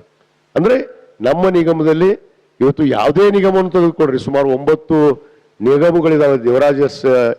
ದೇವರಾಜರ್ಸ್ ಹಿಂದುಳಿದ ವರ್ಗ ಕಲ್ಯಾಣ ಇಲಾಖೆಯಲ್ಲಿ ನಮ್ಮ ನಿಗಮ ಪ್ರಥಮ ಸ್ಥಾನದಲ್ಲಿ ಇವತ್ತು ಫಲಾನುಭವಿಗಳಿಗೆ ನೇರವಾಗಿ ನಾವು ಅನುದಾನವನ್ನು ಬಿಡುಗಡೆ ಮಾಡಿದಂಥದ್ದಿರ್ಬೋದು, ವಿದ್ಯಾರ್ಥಿಗಳಿಗೆ ಅವಕಾಶ ಮಾಡಿಕೊಟ್ಟಿದ್ದಂತಿರ್ಬೋದು, ಸ್ವಯಂ ಉದ್ಯೋಗ ಮಾಡುವಂಥವರಿಗೆ ಅವಕಾಶ ಮಾಡಿಕೊಟ್ಟಿದ್ದಿರ್ಬೋದು, ರೈತರಿಗೆ ಕೂಡ ಇವತ್ತು ಬೋರ್ವೆಲ್ ಅನ್ನು ಕೊರೆಯೋದ್ರ ಮುಖಾಂತರ ನಮ್ಮ ನಿಗಮ ಅತ್ಯಂತ ಪ್ರಗತಿಯತ್ತ ಕಾರ್ಯವನ್ನ ಇವತ್ತು ಮಾಡ್ತಾ ಇದೆ ಅನ್ನೋ ಮಾತನ್ನ ಇವತ್ತು ಬಹಳ ಸಂತೋಷದಿಂದ ತಮ್ಮೊಡನೆ ಹಂಚಿಕೊಳ್ಳೋಕೆ ಬಯಸ್ತೇನೆ. ಧನ್ಯವಾದಗಳು.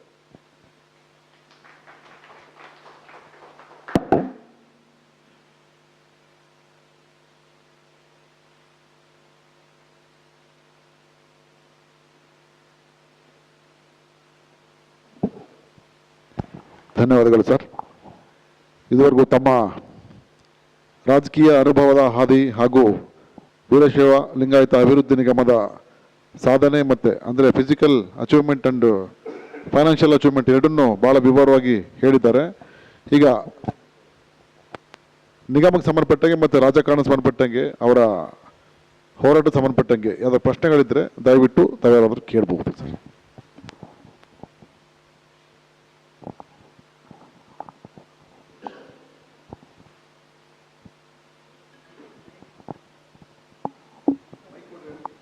ಬೈಕ್ ಕೊಡಿ, ಹಾಗೆ ಕೇಳಿ, ಕೇಳಿಸುತ್ತೆ, ಪ್ರಶ್ನೆ ಕೇಳಿ.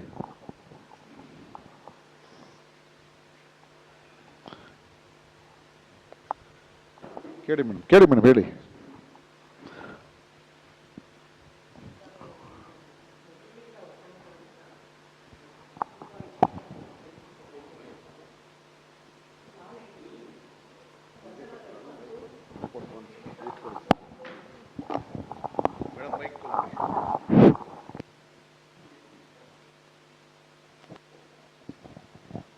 ಸರ್, ವಚನ ಧರ್ಮ ನಮ್ಮ ದೇಶದ್ದೇ ಹೇಳ್ತೀನಿ ನಾನು, ಕರ್ನಾಟಕಕ್ಕೆ ಮಾತ್ರ ಸೀಮಿತವಲ್ಲ. ಈ ಸೂಕ್ತಿಗಳು, ನಾಣ್ಣುಡಿಗಳು ಮತ್ತು ಜನಪದ ಸಾಹಿತ್ಯ ಈ ಥರವೆಲ್ಲ ಬಹಳ ಹಿಂದಿನಿಂದ ನಮ್ಮ ಕರ್ನಾಟಕದಲ್ಲಿ ಪ್ರಖ್ಯಾತಿಯಾಗಿವೆ. ಇದೆಲ್ಲ ಸಾರಗಳು ಸೇರಿ ಇವತ್ತು ಈ ವಚನ ಧರ್ಮ ಬಸವಣ್ಣ, ಅಕ್ಕಮಹಾದೇವಿ, ಅಲ್ಲಮಪ್ರಭು ಇವರ ಅನುಭವಗಳು ಸೇರಿ ಅದಕ್ಕೆ ಅನುಭವ ಮಂಟಪದಲ್ಲಿ ನಾನು ಹೇಳ್ತೀನಿ, ಇದು ನಮ್ಮ ದೇಶದ ಭಗವದ್ಗೀತೆ ಅಂತ ಹೇಳ್ತೀನಿ ನಾನು. ಯಾವ ಭಗವದ್ಗೀತೆಗೂ ಇದು ಕಡಿಮೆ ಇಲ್ಲ ಸರ್. ಎಲ್ಲ ಅನುಭವಗಳು ಇದರಲ್ಲಿದೆ. ಅದಾದರೂ ಜನ ಬೆಳೆಸಿದ್ರು. ಇದು ಯಾವುದೇ ರಾಜಕಾರಣಿಗಳು ಅಥವಾ ಅರಮನೆಯಲ್ಲಿ ಬೆಳೆದಲೆ ಜನಸಾಮಾನ್ಯರ ನಡುವೆ ಇದೆಲ್ಲ ಸೇರಿ ಬೆಳೆದಿರೋದ್ರಿಂದ ಈ ವಚನ ಧರ್ಮ ಎಲ್ಲ ವರ್ಗದ ಜನಕ್ಕೂ ಇಷ್ಟ ಆಗುತ್ತೆ. ನನಗೆ ತುಂಬ ಇತ್ತೀಚಿನ ಒಂದು ಇದನ್ನು ನಾನು ಏನು ಕೇಳ್ತೀನಿ ಅಂದರೆ, ಇದು ಬೇಸು ನಾನು ಹೇಳಿದ್ದೀಗ, ಈ ಲಿಂಗಾಯತ ಮತ್ತು ವೀರಶೈವ ಇದನ್ನು ವಾದ ಮಾಡಿಕೊಂಡು ಬೆಳೀತಾ ಇರೋದು ಏನಾಗ್ತಾ ಇದೆ ಅಂತಂದರೆ, ಯಾರ ಕಡೆ ಹೋಗೋದು ಯಾರಿಗೂ ಗೊತ್ತಾಗಲ್ಲ. ಒಟ್ಟು ವಚನ ಧರ್ಮ ಮಾತ್ರ ಇದ್ದಾಗ ಎಲ್ರಿಗೂ ಇಷ್ಟ. ಈಗ ಇದು ಮಾಡ್ತಾ ಇರೋದು ಹಿಂಗೆ ಹೋಗೋದು ಹಂಗೆ ಹೋಗೋದು, ಅಥವಾ ಯಾವ್ದು ನಂಬೋದು ಯಾವ್ದು ಬಿಡೋದು ಅಂತ. ಇದಕ್ಕೆ ನೀವು ತುಂಬ ಇದಾಗಿ ನಿಂತಿದ್ದೀರಿ. ನಾನು ಅದನ್ನು ನೋಡ್ತಾ ಇರ್ತೀನಿ ಸರ್, ಒಬ್ಬ ಜರ್ನಲಿಸ್ಟ್ ಆಗಿ. ಇದನ್ನ ಯಾವುದಾದ್ರೂ ಒಂದು ತೀರ್ಮಾನಕ್ಕೆ ಬಂದು ಎಲ್ಲರೂ ಒಗ್ಗಟ್ಟಾಗಬೇಕು ಅಂತ ನನಗೆ ತುಂಬ ಆಸೆ. ಯಾಕೆಂದರೆ ನಿಮ್ಮನ್ನೆಲ್ಲ ನಾನು 35 ವರ್ಷದ ಲಂಕೇಶ್ ಪತ್ರಿಕೆ ಜರ್ನಲಿಸಮಲ್ಲಿ ಅನುಭವ ಪಡೆದು ಕೇಳ್ತಾ ಇರೋದು. ನಾನು ಲಂಕೇಶ್ ಟು ಗೌರಿ ಲಂಕೇಶ್ವರೆಗೂ ಇದ್ದೆ. ಈಗ ಇದ್ರ ಬಗ್ಗೆ ನೀವು ಏನಾದರೂ ಮಾಡಿ ಎಲ್ಲ ಒಂದಾಗಬೇಕು ಅಂತ ಇಷ್ಟ ಇದೆ. ಹಾಗಾಗಿ ಏನು ಮಾಡ್ತೀರಾ ಅಂತ ನೀವೇ ಅದರ ಅಧ್ಯಕ್ಷರಾಗಿರೋದ್ರಿಂದ ಈಗ ಕೇಳ್ತಾ ಇದ್ದೀನಿ ಸರ್. ಮೇಡಮ್, ತಾವು ಹೇಳೋದು ಸತ್ಯ.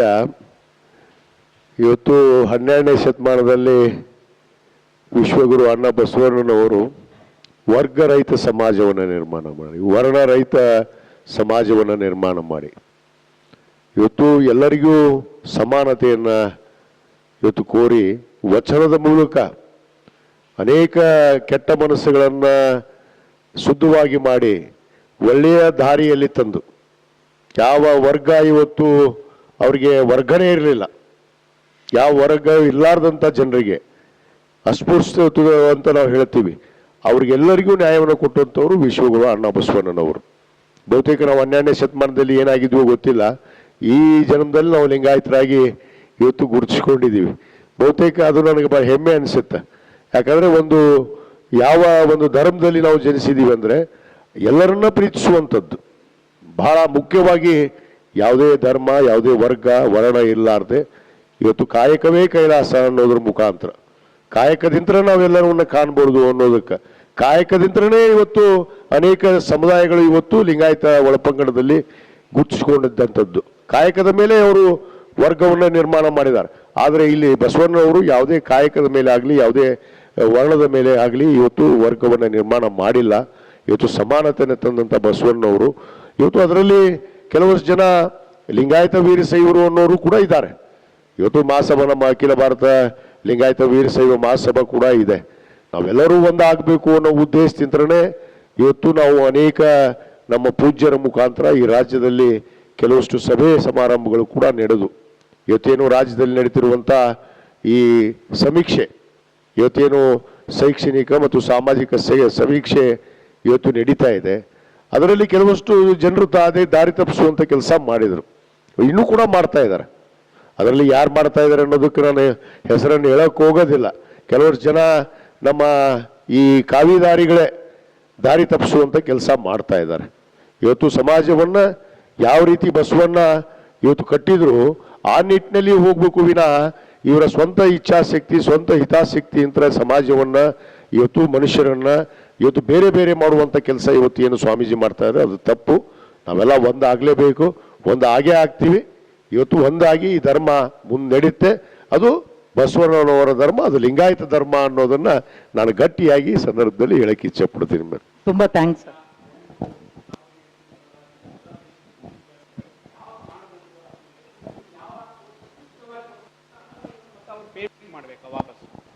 ಕೆಲವು ಈಗ ಇದರಲ್ಲಿ ನಾವು ಸಬ್ಸಿಡಿ ಮುಖಾಂತರ ಅವರಿಗೆ ನಾವು ಇವತ್ತು ಅವರಿಗೆ ಅವಕಾಶವನ್ನು ಕಲ್ಪಿಸಿಕೊಡ್ತಾ ಇದ್ವಿ. ಇವತ್ತು ನಮ್ಮ ವಿದ್ಯಾ ವಿಕಾಸ 50 ಲಕ್ಷ ರೂಪಾಯಿ ಲೋನನ್ನು ನಾವು ಇಂಟ್ರೆಸ್ಟ್ ಫ್ರೀ ಆಗಿ ನಾವು ಅವರಿಗೆ ಏನೋ ಲೋನನ್ನು ಕೊಡ್ತಾ ಇದ್ದೀವಿ. ಅದರಲ್ಲಿ 25 ಲಕ್ಷ ರೂಪಾಯಿ ಮ್ಯಾಕ್ಸಿಮಮ್. ಮೊದಲು ಈ ಒಂದು ಏನು ಲೋನನ್ನು ಕೇವಲ 3 ವರ್ಷದಲ್ಲಿ ತೀರಿಸಬೇಕು ಅಂತ ಇತ್ತು. ಅದನ್ನು ನಾವು 10 ವರ್ಷದವರೆಗೂ ಅವಕಾಶವನ್ನು ಒದಗಿಸಿಕೊಟ್ಟಿದ್ದೀವಿ. ಅಂದರೆ ವಿದ್ಯಾರ್ಥಿಗಳು ಯಾರೇ ಇವತ್ತು 50 ಲಕ್ಷ ರೂಪಾಯಿಯನ್ನು ಪಡೆದ್ರೆ ಅದು ಕೇವಲ 3 ವರ್ಷ ಅವಧಿ ಇತ್ತು. 3 ವರ್ಷದ ಅವಧಿಯಲ್ಲಿ ಅವನು ವಿದ್ಯಾಭ್ಯಾಸ ಮುಗಿಸ್ಕೊಂಡು ಬಂದು ಲೋನ್ ತೀರಿಸೋದಕ್ಕೆ ಹೇಗೆ ಸಾಧ್ಯ? ಅದಕ್ಕೆ ಅವರಿಗೆ 10 ವರ್ಷದವರೆಗೂ ಅವ್ರಿಗೆ ಆ ತೆಗೆದುಕೊಂಡಂಥ ಒಂದು ಲೋನನ್ನು ತೀರಿಸೋದಕ್ಕೆ ಇವತ್ತು ಅವಕಾಶವನ್ನು ಮಾಡಿಕೊಟ್ಟಿದ್ದೀವಿ ಇದರಲ್ಲಿ.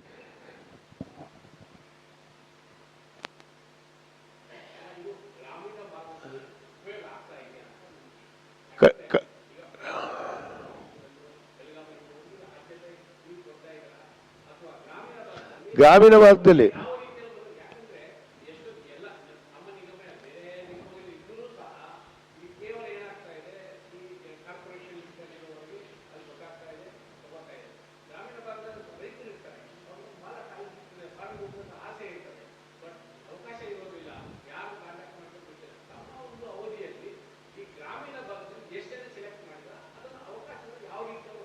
ಅಲ್ಲಲ್ಲ, ಅದನ್ನೇ ಖಂಡಿತವಾಗಿ ಇದು ರೈತರ ಮಕ್ಕಳಿಗಾಗಿ, ಬಡವರಿಗಾಗಿ, ಯಾರು ಅವಕಾಶದಿಂದ ವಂಚಿತರಾಗ್ತಾರೆ ಅವ್ರಿಗೋಸ್ಕರನೇ ಇವತ್ತು ಅವಕಾಶಗಳನ್ನು ಒದಗಿಸಿಕೊಟ್ಟಿರುವಂಥದ್ದು ಉದ್ದೇಶ. ಬಹುತೇಕ ಇಲ್ಲಿ ಸುಮಾರು ನಾನು ಹೇಳುವಾಗ ವಿದ್ಯಾವಿಕಾಸದಲ್ಲಿ ಸುಮಾರು 25 ವಿದ್ಯಾರ್ಥಿಗಳು ಈಗಾಗಲೇ ಹೊರದೇಶದಲ್ಲಿ ನಮ್ಮ ನಿಗಮದಿಂದ ಈ ಅವಕಾಶವನ್ನು ಪಡೆದು ವಿದ್ಯಾಭ್ಯಾಸವನ್ನು ಮಾಡ್ತಾ ಇದ್ದಾರೆ. ಇನ್ಕಮ್ ಲಿಮಿಟ್ ಇರೋರು ಇದರಲ್ಲಿ 15 ಲಕ್ಷದ ಒಳಗೆ. ಮೊದಲು ಅದು ಕೇವಲ 8 ಲಕ್ಷಕ್ಕಿತ್ತು. ನಾನು ಬಂದ ಮೇಲೆ ಅದನ್ನು 15 ಲಕ್ಷವರೆಗೂ ವಿಸ್ತರಣೆ ಮಾಡಿದೆ. ಅಂದರೆ 15 ಲಕ್ಷ ಮಿನಿಮಮ್ ಈಗ ನಿಮ್ಗೆ ಗೊತ್ತಿದೆ, 7 ಲಕ್ಷ ಅಂದರೆ ಭಾಳ ಕಡಿಮೆ ಆಯ್ತು. ಅದಕ್ಕೆ 15 ಲಕ್ಷದವರೆಗೂ ಏನು ಅವರಿಗೆ ಒಂದು ಆರ್ಥಿಕ ಒಂದು ಅವಕಾಶಗಳಿರುತ್ತೆ. ಇದ್ರ ಮೇಲೆ ನಾವು 15 ಲಕ್ಷ ರೂಪಾಯಿವರೆಗೂ ಅವ್ರ ಇನ್ಕಮ್ ಇದ್ದಾಗ ಕೂಡ ಕೊಡ್ಬೋದು ಅನ್ನೋದನ್ನು ಹೊಸದಾಗಿ ನಾವು ಪ್ರಾರಂಭ ಮಾಡಿ ಈಗಾಗಲೇ 25 ವಿದ್ಯಾರ್ಥಿಗಳು ಇದರ ಸೌಲಭ್ಯವನ್ನು ಪಡೆದು ವಿದ್ಯಾಭ್ಯಾಸವನ್ನು ಮಾಡ್ತಾ ಇದ್ದಾರೆ. ಈ ಸಾರಿ 55 ವಿದ್ಯಾರ್ಥಿಗಳಿಗೆ ಟಾರ್ಗೆಟ್ ಇಟ್ಕೊಂಡಿದ್ವಿ. ಅಂದರೆ ವಿದೇಶದಲ್ಲಿ ಓದುವಂಥ ವಿದ್ಯಾರ್ಥಿಗಳಿಗೆ.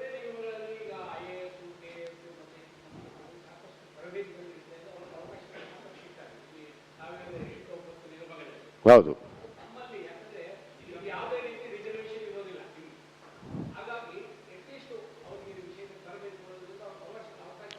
ತಾವು ಹೇಳಿದ್ದು ಒಳ್ಳೆಯ ಉದ್ದೇಶದಿಂದ ಇದನ್ನ ದೇವರಾಜ ಅರಸು ಹಿಂದುಳಿದ ವರ್ಗ ಕಲ್ಯಾಣ ಇಲಾಖೆಯಲ್ಲಿ ಎಲ್ಲರಿಗೂ ಕೂಡ, ಅದು ವೀರಶೈವರು ಇರ್ಬೋದು, ಲಿಂಗಾಯತರು ಇರ್ಬೋದು, ಬೇರೆ ಬೇರೆ ಇವತ್ತು ಹಿಂದುಳಿದ ವರ್ಗದಲ್ಲಿ ಬರುವಂಥ ಯಾವುದೇ ಫಲಾನುಭವಿಗಳಿರ್ಬೇಕು, ಎಲ್ಲರಿಗೂ ಕೂಡ ಒಂದೇ ಕಡೆಗೆ ಕೊಡೋದಕ್ಕೆ ಈಗಾಗಲೇ ನಮ್ಮ ಹಿಂದುಳಿದ ವರ್ಗ ಕಲ್ಯಾಣ ಇಲಾಖೆಯಲ್ಲಿ ಅವಕಾಶ ಇದೆ. ಅಲ್ಲಿ ಕೂಡ ಅವರ ಅರ್ಜಿಗಳನ್ನ ಹಾಕ್ಕೊಂಡು ಅಲ್ಲಿ ಅವಕಾಶಗಳನ್ನು ಪಡ್ಕೋಬಹುದು. ಅವರಿಗೆ ತರಬೇತಿಯನ್ನು ಕೂಡ IAS ಇರ್ಬೋದು, KS ಇರ್ಬೋದು, ಇನ್ನಿತರ ತರಬೇತಿಗಳಿಗೆ ಕೂಡ ಅಲ್ಲಿ ನಾವು ತರಬೇತಿಯನ್ನು ಕೊಡುವಂಥ ಕೆಲಸ ಮಾಡ್ತಾ ಇದ್ವಿ.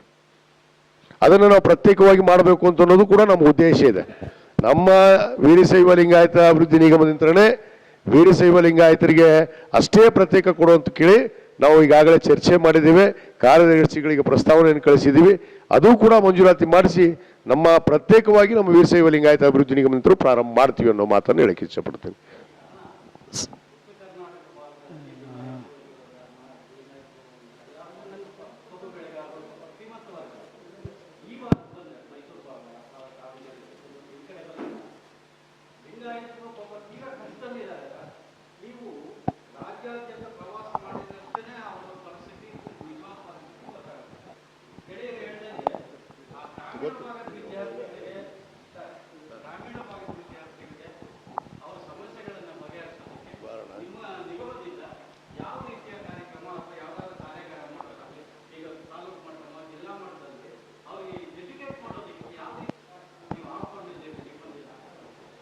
ಈಗ ಈ ರೈತರ ಮಕ್ಕಳಿಗೆ, ರೈತರಿಗಾಗಿ ನಾವು ಜೀವಜಲವನ್ನು ಕೊಡ್ತಾ ಇದ್ವಿ. ಇವತ್ತು ರೈತರಿಗೆ, ಸಣ್ಣ ಪುಟ್ಟ ರೈತರಿಗೆ, 2 ಎಕರೆಯಿಂದ 5 ಎಕರೆ ಇರುವಂಥ ರೈತರಿಗೆ ನಾವು ಜೀವಜಲ ಅಂತ ಕೊಡ್ತಾ ಇದ್ವಿ. ಅವ್ರ ಬೋರ್ವೆಲ್, ಯಾಕಂದರೆ ಸಣ್ಣ ರೈತರಿಗೆ ಇದು. ಈಗ ಕಬ್ಬು ಬೆಳೆಗಾರರಂದ್ರೆ ನಿಮ್ಗೆ ಗೊತ್ತಿದೆ. ಕಬ್ಬು ಬೆಳೆಗಾರರ ಪರಿಸ್ಥಿತಿ ಏನಿದೆ ಅದರ ಬಗ್ಗೆ ನಾನು ಮಾತಾಡಕ್ಕೆ ಹೋಗೋದಿಲ್ಲ. ಯಾಕಂದರೆ ಈಗ ನಮ್ಮ ದಕ್ಷಿಣ ಕರ್ನಾಟಕ, ಉತ್ತರ ಕರ್ನಾಟಕಕ್ಕೆ ನೀವು ಹೋಲಿಸ್ತಾ ಇದ್ದೀರಿ. ದಕ್ಷಿಣ ಕರ್ನಾಟಕದಲ್ಲಿ ನಮ್ಮ ವೀರಶೈವ ಲಿಂಗಾಯತರು ಇವತ್ತು ಅಲ್ಪಸಂಖ್ಯಾತರು. ಬಹುಸಂಖ್ಯಾತ ಇವತ್ತು ಜನಾಂಗ ಬೇರೆ ಇರೋ ಕಾರಣಕ್ಕೆ ಇಲ್ಲಿ ಕೆಲವಷ್ಟು, ನಾನು ನನ್ನ ನಿಗಮದ ಅಧ್ಯಕ್ಷನಾದ ಮೇಲೆ ನಾನು ಪ್ರವಾಸ ಮಾಡಿದ್ದೀನಿ. ಮಂಡ್ಯ, ಹಾಸನ, ಈ ಕಡೆ ಮೈಸೂರು ಭಾಗದಲ್ಲಿ ಅಲ್ಲಿ ಹೇಳ್ತಾರೆ ಅವರು, ಅವ್ರಿಗೆ ಈ ಯೋಜನೆನೇ ಗೊತ್ತಾಗಲ್ಲ. ಮತ್ತು ನಾವು ನಮ್ಮ ನಿಗಮದಿಂದ ಈ 224 ಮತಕ್ಷೇತ್ರದ ಶಾಸಕರಿಗೂ ಕೂಡ ಏನು ಇವತ್ತು ಉತ್ತರ ಕರ್ನಾಟಕದಲ್ಲಿ ನಾವು ಫಲಾನುಭವಿಗಳನ್ನ ಆಯ್ಕೆ ಮಾಡುವಂಥ ಒಂದು ಪದ್ಧತಿಗಳನ್ನ ಇಟ್ಕೊಂಡಿದ್ದೀವಿ, ಅದೇ ರೀತಿಯಲ್ಲಿ ಇವತ್ತು ದಕ್ಷಿಣ ಕರ್ನಾಟಕದಲ್ಲಿ ನಾವು ಕೊಡ್ತಾ ಇದ್ದೀವಿ. ಆದರೆ ಇಲ್ಲೇನಾಗ್ತಾ ಇದೆ, ಕೆಲವಷ್ಟು ಜನ ಈ ನಿಗಮದ ಅವಕಾಶಗಳನ್ನು ಸರಿಯಾಗಿ ಉಪಯೋಗ ಮಾಡ್ತಾ ಇಲ್ಲ. ಅದಕ್ಕೆ ಮಾಹಿತಿಗೋಸ್ಕರ ನಾವು ಪ್ರಚಾರಕ್ಕೋಸ್ಕರ ನಮ್ಮ ನಿಗಮದಿಂದ ಪ್ರಚಾರವನ್ನು ಕೂಡ ಮಾಡುವಂಥ ಕೆಲಸ ನಾವು ಮಾಡ್ತಾ ಇದ್ದೀವಿ. ಪ್ರತಿ ತಾಲೂಕಾ ಮಟ್ಟದಲ್ಲಿ, ಜಿಲ್ಲಾ ಮಟ್ಟದಲ್ಲಿ ನಾವು ಯಾವ್ಯಾವ ಯೋಜನೆಗಳು ನಮ್ಮ ನಿಗಮದಲ್ಲಿ ಇದ್ದಾವೆ ಅದು ಜನರಿಗೆ ಮಾಹಿತಿ ಹೋಗ್ಬೇಕಲ್ಲ. ಅವಾಗ ಅವರ ಅರ್ಜಿಗಳನ್ನು ಸಲ್ಲಿಸೋದಕ್ಕೆ ಆನ್ಲೈನ್ ಮುಖಾಂತರ ಅವಕಾಶ ಇದೆ. ಆದರೆ ಇದು ತಿಳಿಲಾರದ ಕಾರಣಕ್ಕೆ ನಾವು ಪ್ರವಾಸ ಮಾಡಿ ಆ ಕಡೆ ಜನಕ್ಕೂ ಕೂಡ ಒಂದು ಬೆಳಕನ್ನು ಚೆಲ್ಲುವಂಥ ಕೆಲಸ, ಅವರಿಗೆ ಪ್ರಚಾರದ ಮೂಲಕ ಅವ್ರಿಗೆ ತಿಳಿಸುವಂಥ ಕೆಲಸ ಈಗ ಮಾಡಿದ್ದೀವಿ. ಬಹುತೇಕ ಈಗಾಗಲೇ ನಮಗೆ ಎಲ್ಲ ಮತಕ್ಷೇತ್ರಗಳಿಂದಲೂ ಅರ್ಜಿಗಳು ಬರ್ತಾ ಇದ್ದಾವೆ. ಅವರಿಗೂ ಕೂಡ ಕೊಡೋದಕ್ಕೆ ನಾವು ಶಾಸಕರಿಗೆ ಕೂಡ ಆ ಮತಕ್ಷೇತ್ರದ ದಕ್ಷಿಣ ಕರ್ನಾಟಕದ ಶಾಸಕರಿಗೆ ವಿಶೇಷವಾಗಿ ಅವ್ರಿಗೆ ನಾವು ಪತ್ರಗಳನ್ನು ಕೂಡ ಪತ್ರದ ಮುಖಾಂತರ ಅವರಿಗೆ ಪ್ರಚಾರವನ್ನು ಕೂಡ ಮಾಡಿದ್ದೀವಿ. ಈ ಯೋಜನೆಗಳನ್ನು ನಿಮ್ಮ ಮತಕ್ಷೇತ್ರದಲ್ಲಿರುವಂಥ ಸಮುದಾಯಕ್ಕೆ ಯಾರು ವೀರಶೈವ ಲಿಂಗಾಯತ ಬರ್ತಾರೆ ಅವ್ರಿಗೆ ಈ ಅವಕಾಶವನ್ನು ಕಲ್ಪಿಸಿಕೊಡ್ರಿ ಅಂತೇಳಿ ಕೂಡ ನಾನು ಅವ್ರಿಗೆ ಮಾಹಿತಿಯನ್ನು ಕಳಿಸಿದ್ದೀನಿ.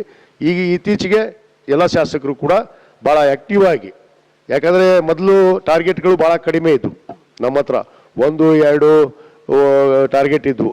ಇವಾಗ ನಾನು ಹೇಳಿದೆ ನಿಮಗೆ 10 ಏನು ನಾವು ಗಂಗಾ ಬೋರ್ವೆಲ್ ಜೀವಜಲ ಕೊಡ್ತಾ ಇದ್ದೀವಿ. ಸೌಲಭ್ಯ ಸಾರಥಿಯಲ್ಲಿ ನಾವು 7 ಜನಕ್ಕೆ ಇವತ್ತು ಕಾರನ್ನು ಒದಗಿಸ್ಕೊಡ್ತಾ ಇದ್ದೀವಿ, ಟ್ಯಾಕ್ಸಿ ಒದಗಿಸ್ಕೊಡ್ತಾ ಇದ್ದೀವಿ. ಅದಕ್ಕೆ ಸುಮಾರು 3 ಲಕ್ಷ ರೂಪಾಯಿ ಸಬ್ಸಿಡಿಯನ್ನು ಕೊಡ್ತಾ ಇದ್ದೀವಿ.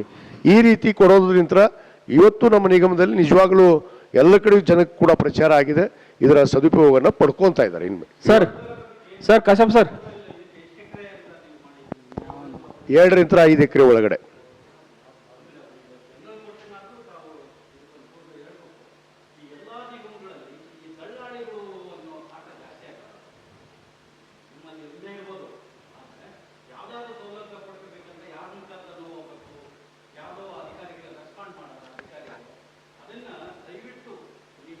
ನೋಡಿ, ದಳ್ಳಾಳಿಗಳು ಬರೋದೇ ಇಲ್ಲ ಇಲ್ಲಿ. ಯಾಕೆ ಬರೋದಿಲ್ಲ ಅಂತ ಹೇಳ್ತೀನಿ ಅಂದರೆ, ನೇರವಾಗಿ ಈ ಆಯ್ಕೆ ಮಾಡುವಂಥ ಹಕ್ಕು ಕೆಲವಷ್ಟು ಯೋಜನೆಗಳಿತ್ತು ನಮ್ಮ ನಿಗಮದಲ್ಲಿ ಕೂಡ, ಅದು ಜಿಲ್ಲಾ ಪಂಚಾಯತಿ ಸಿಇಒಗಳು ಆಯ್ಕೆ ಮಾಡೋದಿತ್ತು. ಉದಾಹರಣೆಗೆ ವಿಭೂತಿ ಘಟಕ, ಭೋಜನಾಲಯ, ಅವನ್ನ ನೇರವಾಗಿ ನಮ್ಮ ಜಿಲ್ಲಾ ಪಂಚಾಯತಿ ಚೀಫ್ ಸೆಕ್ರೆಟರಿನೇ ಮಾಡಬೇಕು ಅಂತಿತ್ತು. ಅವನು ಕಿತ್ತಾಕಿ ಇವು ದಳ್ಳಾಳಿಗಳು ವ್ಯಾಪಾರ ನಡೆಸ್ತಾರ, ದುಡ್ಡು ತಿಂತಾರ ಅನ್ನೋದು ಕಾರಣಕ್ಕೆ, ಭ್ರಷ್ಟಾಚಾರ ಆಗತ್ತೆ ಅನ್ನೋದಕ್ಕೆ ಅವ್ನು ಕಿತ್ತಾಕಿ ನೇರವಾಗಿ ಶಾಸಕರಿಗೆ ಕೊಟ್ಬಿಟ್ಟಿದ್ದೀವಿ. ಇವಾಗ ಶಾಸಕರೇ ಆಯ್ಕೆ ಮಾಡುವಂಥ ಹಕ್ಕಿರೋದು. ಯಾವ ಹೊರಗಿನ ಫಲಾನುಭವಿ ಯಾರೋ ದಲ್ಲಾಳಿ ಬಂದು ಅಲ್ಲಿ ಯಾರಿಗೂ ನಮ್ಮ MD ಮಹಾವ್ಯವಸ್ಥಾಪಕರಿಗಾಗಲಿ ನಿರ್ದೇಶಕರಿಗೆ ಆಗಲಿ ಭೇಟಿಯಾಗಿ ವ್ಯವಹಾರ ಮಾಡುವಂಥ ಪ್ರಶ್ನೆನೇ ಇಲ್ಲ. ಇದರ ಆಯ್ಕೆ ಮಾಡುವ ಹಕ್ಕು ಶಾಸಕರಿಗಿದೆ. ಶಾಸಕರಿಗಿದ್ದಾಗ ಅಲ್ಲಿ ದಲ್ಲಾಳಿಗಳು ಬರೋ ಪ್ರಶ್ನೆನೇ ಇಲ್ಲ. ಯಾಕಂದರೆ ಶಾಸಕರು ಆ ಕೆಲಸ ಮಾಡೋಕ್ಕಾಗೋದಿಲ್ಲ. ಯಾಕಂದರೆ ಆ ಸಮುದಾಯಗಳು ಹಿಂದುಳಿದ ವರ್ಗ ಕಲ್ಯಾಣ ಇಲಾಖೆ ಅಡಿಯಲ್ಲಿ 9 ನಿಗಮಗಳಿದ್ದಾವೆ. ಆ 9 ನಿಗಮದಲ್ಲಿ ಕೂಡ ಇದೇ ರೀತಿ ಆಯ್ಕೆ ಪಟ್ಟ ಪ್ರಕ್ರಿಯೆಯನ್ನು ಶಾಸಕರೇ ಮಾಡ್ಕೊಂಡು ಬಂದಿದ್ದೀವಿ. ಅದನ್ನು ಶಾಸಕರೇ ಮಾಡ್ತಾರೆ. ಕೆಲವಷ್ಟು ನಿಗಮದಲ್ಲಿ ನಡೀತಾ ಇರಬೇಕು, ನಾನು ಇಲ್ಲಂತ ಹೇಳೋದಿಲ್ಲ. ಆದರೆ ಅದನ್ನು ನಿಗಾ ವಹಿಸುವಂಥ ಕೆಲಸ ಆ ಮಾವ ವ್ಯವಸ್ಥಾಪಕರು, ಅಲ್ಲಿ ಅಧ್ಯಕ್ಷರಾದಂಥವ್ರು ಮಾಡಬೇಕು. ಸರ್ ಕಶ್ಯಪ್ ಸರ್, ತಾವು ಹೇಳಿದ್ರಿ ಈಗ ಖಾವಿದಾರಿಗಳು ಮಾಡ್ತಾರೆ, ಅವ್ರನ್ನ ನಂಬಾಡೋದು. ತಾವು ಮೂಲತಃ ಲಿಂಗಾಯತ ಸಮುದಾಯದಲ್ಲಿ ಹುಟ್ಟಿ ಮೊದಲ ಸಂಪ್ರದಾಯನೇ ಸ್ವಾಮೀಜಿಗಳಿಗೆ ಕಾಲು ಬೀಳದಿಂದ ಹಿಡಿದು ಅವರ ಆಚಾರ ವಿಚಾರಗಳನ್ನ ಜೀವನದಲ್ಲಿ ಅಳವಡಿಸ್ಕೊಂಡು ನಡೆಯೋದು.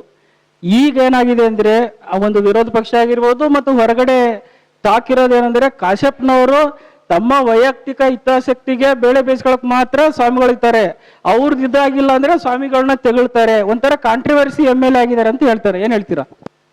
ನೋಡ್ರಿ, ಮೊದಲು ನಾನು ತಾವು ಪ್ರಶ್ನೆ ಕೇಳಿದ್ದಕ್ಕೆ ಈ ಕಾವಿದಾರನ್ನ ಗುರುಗಳನ್ನಾಗಿ ಮಾಡಿದವ್ರು ಯಾರು?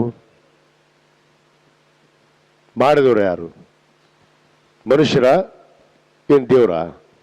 ಮನುಷ್ಯರೇ. ಮನುಷ್ಯರೇ. ನಾವೇ ಅಲ್ಲ, ಭಕ್ತರು. ನಾವು ಭಕ್ತರು, ನಾವೇ ಮಾಡಿದೀವಿ ಅವ್ರಿಗೆ ಸ್ವಾಮೀಜಿ ಆದವರು, ಗುರು ಆದವರು, ಅವರ ನಡವಳಿ ಒಂದು ಯಾವ ಪೀಠದ ಮೇಲೆ, ಯಾವ ಧರ್ಮದ ಮೇಲೆ ಅವರು ಗುರುಗಳಾಗಿದ್ದಾರೆ ಅನ್ನೋದು ಅರಿವಿರ್ಬೇಕಲ್ಲ.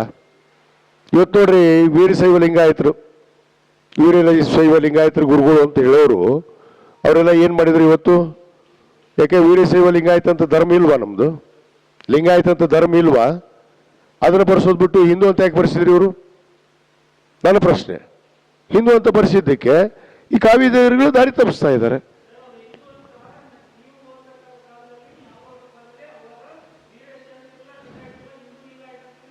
ಆಯ್ತ್ರಿ, ಅವತ್ತು ಅವ್ರಿಗೂ ಬುದ್ಧಿ ಇದ್ದಿಲ್ಲ, ನಮಗೂ ಬುದ್ಧಿ ಇದ್ದಿಲ್ಲ. ಇವತ್ತು ನಮ್ಗೆ ಬುದ್ಧಿ ಬಂದತ್ತಲ್ಲ. ಅವತ್ತು ಅವ್ರಿಗೂ ಸ್ವಾಮಿಗಳಿಗೂ ಬುದ್ಧಿ ಇದ್ದಿಲ್ಲ, ನಮಗೂ ಬುದ್ಧಿ ಇದ್ದಿಲ್ಲಪ್ಪ. ಇವತ್ತು ಅವ್ರು ನಮ್ಗೆ ಅರಿವು ಆಗೈತಲ್ಲ ನಾವು ಯಾರು ಅನ್ನೋದು. ಅರಿವು ಆದ್ಮ್ಯಾಗನು ಇವರು ದಾರಿ ತಪ್ಪಿಸೋ ಕೆಲಸ ಮಾಡ್ತಾರ ಸ್ವಾಮಿಗಳು? ಮಾಡ್ಬೇಕಾ? ಧರ್ಮ ದಾರಿ ತಪ್ಪಿಸೋ ಕೆಲಸ ಮಾಡಬಾರ್ದು. ಧರ್ಮವನ್ನು ಗಟ್ಟಿಯಾಗಿ ಮುಂದೆ ನಡೆಸಬೇಕು. ಯಾವ ಪದ್ಧತಿಯಲ್ಲಿ, ಯಾವ ಸಂಪ್ರದಾಯದಲ್ಲಿ, ಯಾವ ತತ್ವದಲ್ಲಿ ನಾವು ಜನಿಸಿದನ್ನೇ ಅರಿವು ಇಟ್ಕೊಂಡದ್ದು ಬಿಟ್ಬಿಟ್ಟು ಒಂದು ವೇದಿಕೆಯಲ್ಲಿ ಹೋಗಿ ಲಿಂಗಾಯತರ ಅಂತ ಹೇಳೋದು, ಇನ್ನೊಂದು ವೇದಿಕೆಯಲ್ಲಿ ಹೋಗಿ ವೀರಶೈವ ಅಂತ ಹೇಳೋದು, ಇನ್ನೊಂದು ಯಾರೋ ಹೇಳಿದ ತಕ್ಷಣ ಪತ್ರಿಕೆ ಹೇಳಿಕೆ ಕೊಡೋದು ಹಿಂದೂ ಅಂತ. ಇದು ಯಾವ ನ್ಯಾಯ ಸರ್? ಅದಕ್ಕಿಂತ ಮುಂಚೆ ನಿಮ್ಮ ನಾಯಕರು ಸಚಿವರಾದ ಎಂ ಬಿ ಪಾಟೀಲ್ರೇ ಹೇಳಿದಾರೆ, ಲಿಂಗಾಯತ್ ಮಾಡಕ್ ಹೋಗಿ 2013ರಲ್ಲೇ ಕೈ ಸುಟ್ಕೊಂಡ್ರು. ಇದೇ ಸಿದ್ದರಾಮಯ್ಯ ಗೌರ್ಮೆಂಟ್ ಅಲ್ಲಿ ಮತ್ತೆ ಲಿಂಗಾಯತ್ ಅಂತ ಸಪರೇಟ್ ತೆಗೆದು ಜನರಿಗೆ ಕನ್ಫ್ಯೂಸ್ ಮಾಡ್ತಾ ಇದೀರ. ಅದು ಸ್ವಾಮಿಗಳ ಮೇಲೆ ಹಾಕೋದು ಅದು ಎಷ್ಟರ ಮಟ್ಟಿಗೆ ಸರಿ? ನಾವು ಬಹಳ ಸ್ಪಷ್ಟವಾಗಿದ್ದೀವಿ. ಕನ್ಫ್ಯೂಸ್ ಮಾಡೋದಕ್ಕೆ ನಾವು ಒಟ್ಟಿಲ್ಲ. ನಾವು ಪ್ರತ್ಯೇಕ ಧರ್ಮವನ್ನು ಕೇಳ್ತಾ ಇದ್ದೀವಿ. ಇವತ್ತು ನಮ್ಮ ನಿಲುವು ಅಚಲವಾಗಿದೆ, ನಮ್ಮ ಬದ್ಧತೆ ಇದೆ. ನಾವು ಬಸವ ಧರ್ಮದವರು, ನಾವು ಬಸವಣ್ಣನ ಇವತ್ತು ಅನುಯಾಯಿಗಳು. ಬಸವ ಧರ್ಮವನ್ನೇ ನಾವು ಪಾಲನೆ ಮಾಡೋರು. ವೀರಶೈವರು ಅನ್ನೋರು ಅದಾರ, ಅವರು ವೀರಶೈವರು ಸಂಪ್ರದಾಯವನ್ನು ಫಾಲೋ ಮಾಡಲಿ, ಬಸವ ಧರ್ಮ ಒಪ್ಪವರು ಬಸವ ಧರ್ಮವನ್ನು ಪಾಲನೆ ಮಾಡಲಿ, ಬೇಡ ಅಂದಾರ. ಆದ್ರೆ ಇವ್ರು ಯಾಕೆ ಇವು ಎರಡೂ ಬಿಟ್ಬಿಟ್ಟು ಹಿಂದೂ ಅಂತ ಹೇಳೋದಕ್ಕೆ ಕೊಟ್ಟಿದಾರಲ್ಲ ಈ ಕಾವಿದಾರಿಗಳು? ಇದು ತಪ್ಪಲ್ವಾ? ಇದು ತಪ್ಪು ಅಂತ ನಾವು ಹೇಳ್ತಾ ಇರೋದು. ಇದನ್ನೇ ಹೇಳ್ಬೇಡ್ರಿ ಅಂತಾರ. ಗುರುವಿಗೆ ಹೇಳ್ಬೇಡ ಅಂದ್ರೆ ಯಾರು? ನಾನು ಅದನ್ನೇ ಕೇಳಿದೆ.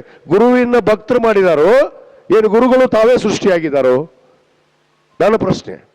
ಏನು ಆಕಾಶದಿಂದ ಇಳಿದು ಬಂದ್ರ ಇವರು ಗುರುಗಳು? ಏನು ದೇವರು ಸಾಕ್ಷಾತ್ ಪರಮಾತ್ಮ ಇವರಿಗೆ ಗುರು ಬೋಧನೆ ಕೊಟ್ಟು ಇವರಿಗೆ ಭೂಮಿಗೆ ಹಿಂಗೆ ಬಿಟ್ಬಿಟ್ರ? ಅವರು ತಾಯಿ ಹೊಟ್ಟಿಲೇ ಜನಿಸಿದಾರ, ನಾವು ತಾಯಿ ಹೊಟ್ಟಿಲೇ ಜನಿಸಿದ್ದೀವಿ. ಗುರುವನ್ನು ನಾವು ಮಾಡ್ಕೊಂಡಿದ್ವಿ. ಭಕ್ತರು ಹೇಳಿದ್ದನ್ನು ಕೇಳಬೇಕು. ಗುರುಗಳು ಹೇಳಿದ್ದು ದಾರಿ ತಪ್ಪಿಸೋದು ಎಲ್ಲದನ್ನು ಒಪ್ಪಬೇಕಂತ ಎಲ್ಲಿ ಕೂಡ ಕಾನೂನು ಇಲ್ಲ, ಸಂವಿಧಾನದಲ್ಲಿ ಕೂಡ ಇಲ್ಲ.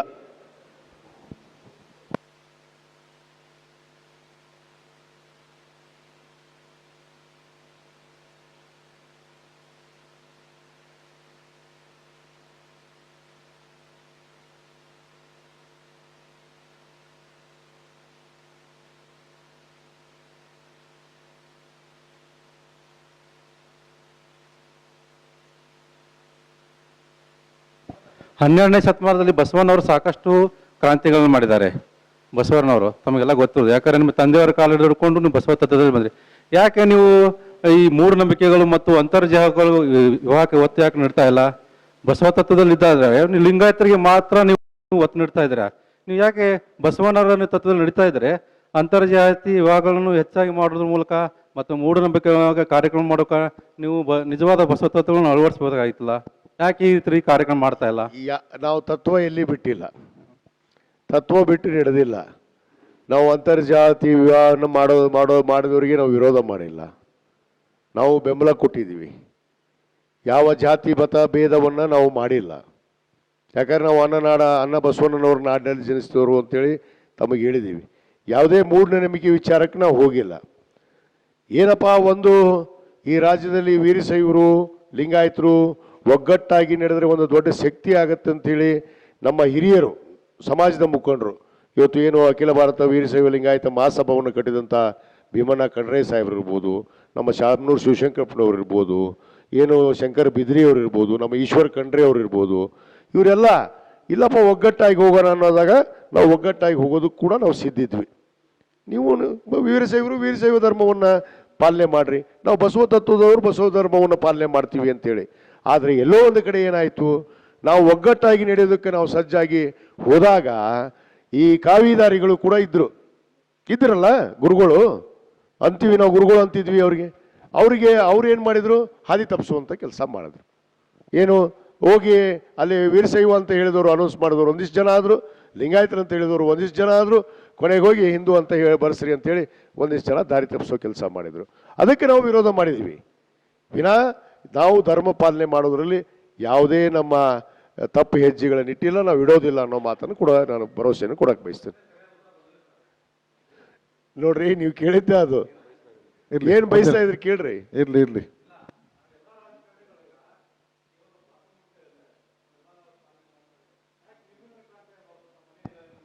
ನೋಡಿ, ಅದು ಕ್ರಾಂತಿ ಆಗು ಬರೋ ಕಾಲ ಬಂದ್ರೆ ನಾನು ಹಿಂಜರಿಯೋದಿಲ್ಲ.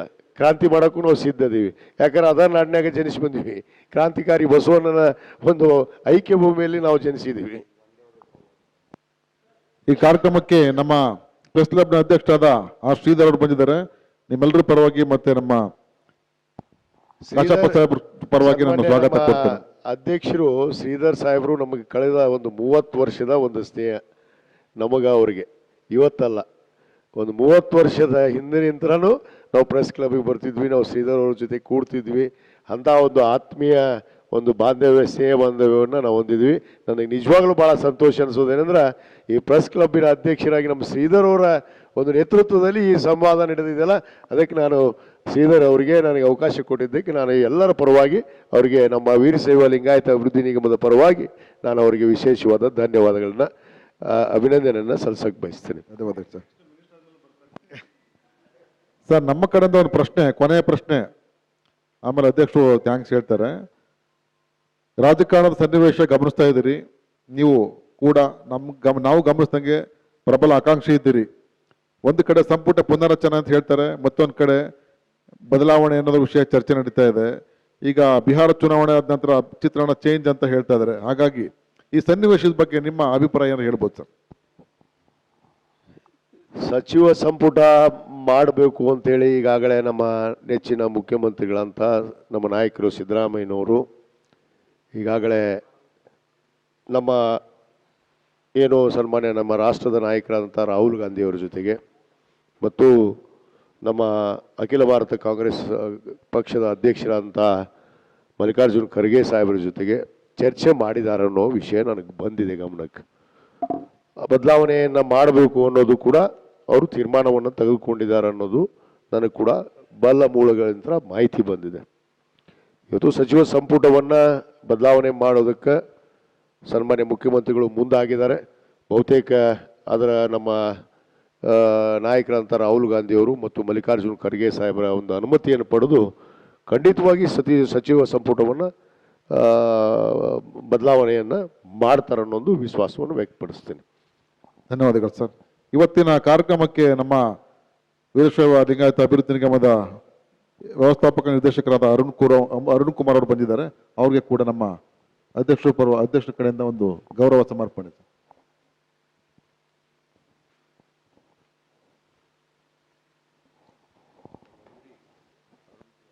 ಅರುಣ್ ಕುಮಾರ್ ಅಂಗಡಿ ಅವರು.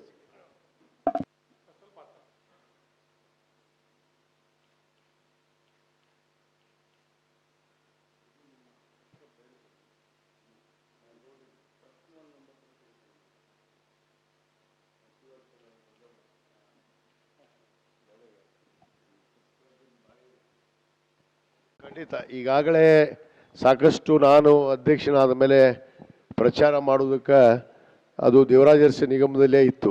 ಅದನ್ನು ಪ್ರತ್ಯೇಕವಾಗಿ ನಮ್ಮ ನಿಗಮಕ್ಕೆ ಅದನ್ನ ಹಸ್ತಾಂತರ ಮಾಡಿಸ್ಕೊಂಡು ನನ್ನ ನಿಗಮದ ತಾಲೂಕಾ ಮಟ್ಟದಲ್ಲಿ ಕೂಡ ನಾವು ಈ ಹೋಲ್ಡಿಂಗ್ಸ್ ಆಗಿರ್ಬೋದು, ಬಸ್ಗೆ ಈ ಪೋಸ್ಟರ್ ಅಂಟಿಸುವಂಥದ್ದಾಗಿರ್ಬೋದು, ಪ್ರಚಾರ ಸಾಕಷ್ಟು ಮಾಡಿದ್ದೀವಿ. ಇನ್ನೂ ಹೆಚ್ಚಿನ ಮಟ್ಟದಲ್ಲಿ ತಾವು ಹೇಳಿದಾಗೆ ಪ್ರತಿಯೊಂದು ತಾಲೂಕಾ ಮಟ್ಟದಲ್ಲಿ ಕೂಡ ಇದಕ್ಕೊಂದು ಇನ್ಫಾರ್ಮೇಷನ್ ಸೆಂಟರ್, ಮಾಹಿತಿಯ ಕೇಂದ್ರವನ್ನು ತೆರೆಯೋದ್ರ ಮುಖಾಂತರ ಅಲ್ಲಿ ಕೂಡ ಒಬ್ಬರನ್ನ ನೇಮಕ ಮಾಡಿ ಅಲ್ಲಿ ನಮ್ಮ ತಾಲೂಕು ಮಟ್ಟದಲ್ಲಿ ಕೂಡ ಇದನ್ನು ಪ್ರಚಾರ ಮಾಡೋದಕ್ಕೆ ಖಂಡಿತವಾಗಿ ನಾವು ಮುಂದಾಗ್ತೀವಿ. ಧನ್ಯವಾದಗಳು. ಹೌದೌದು, ಓಕೆ, ಹೌದು, ಖಂಡಿತ ಖಂಡಿತ. Thank you. ನಮ್ಮ ನಿರ್ದೇಶಕರಿಗೆ ಪ್ರತಿ ಜಿಲ್ಲೆಗೆ ಕಳಿಸಿರ್ತೀವಿ, ಎಲ್ಲ ಇವೆಲ್ಲ ಹೋಗಿರ್ತದೆ. ನೀವು ಹೇಳ್ದಂಗೆ ತಾಲೂಕು ಮಟ್ಟದಲ್ಲಿ ಮಾಡ್ತೀವಿ ಮುಂದೆ. ಎಲ್ಲ ಹೇಳಿದ್ದಾರೆ ಅವಾಗಲೇ ಪಟ್ಟಿ ಕೊಟ್ಟಿದ್ದಾರೆ.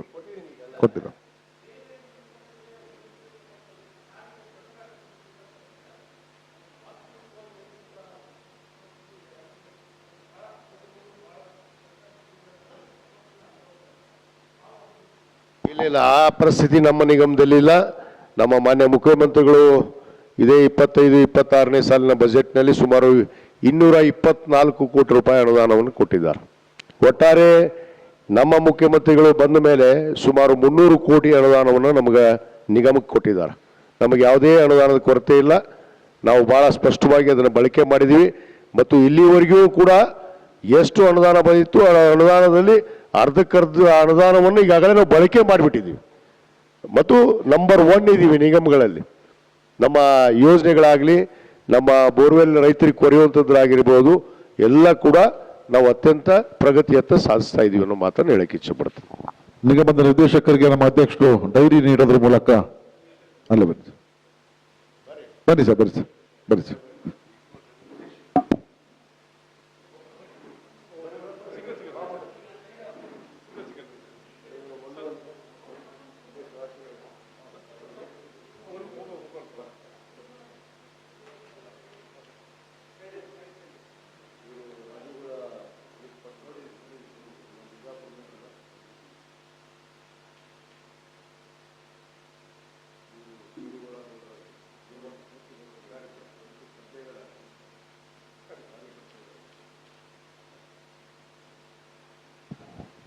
ಪ್ರೆಸ್ ಕ್ಲಬ್ನ ಉಪಾಧ್ಯಕ್ಷರಾದ ಮೋಹನ್ ಕುಮಾರ್ ಅವರು ದಯವಿಟ್ಟು ಬರಬೇಕು ವೇದಿಕೆ ಮೇಲೆ.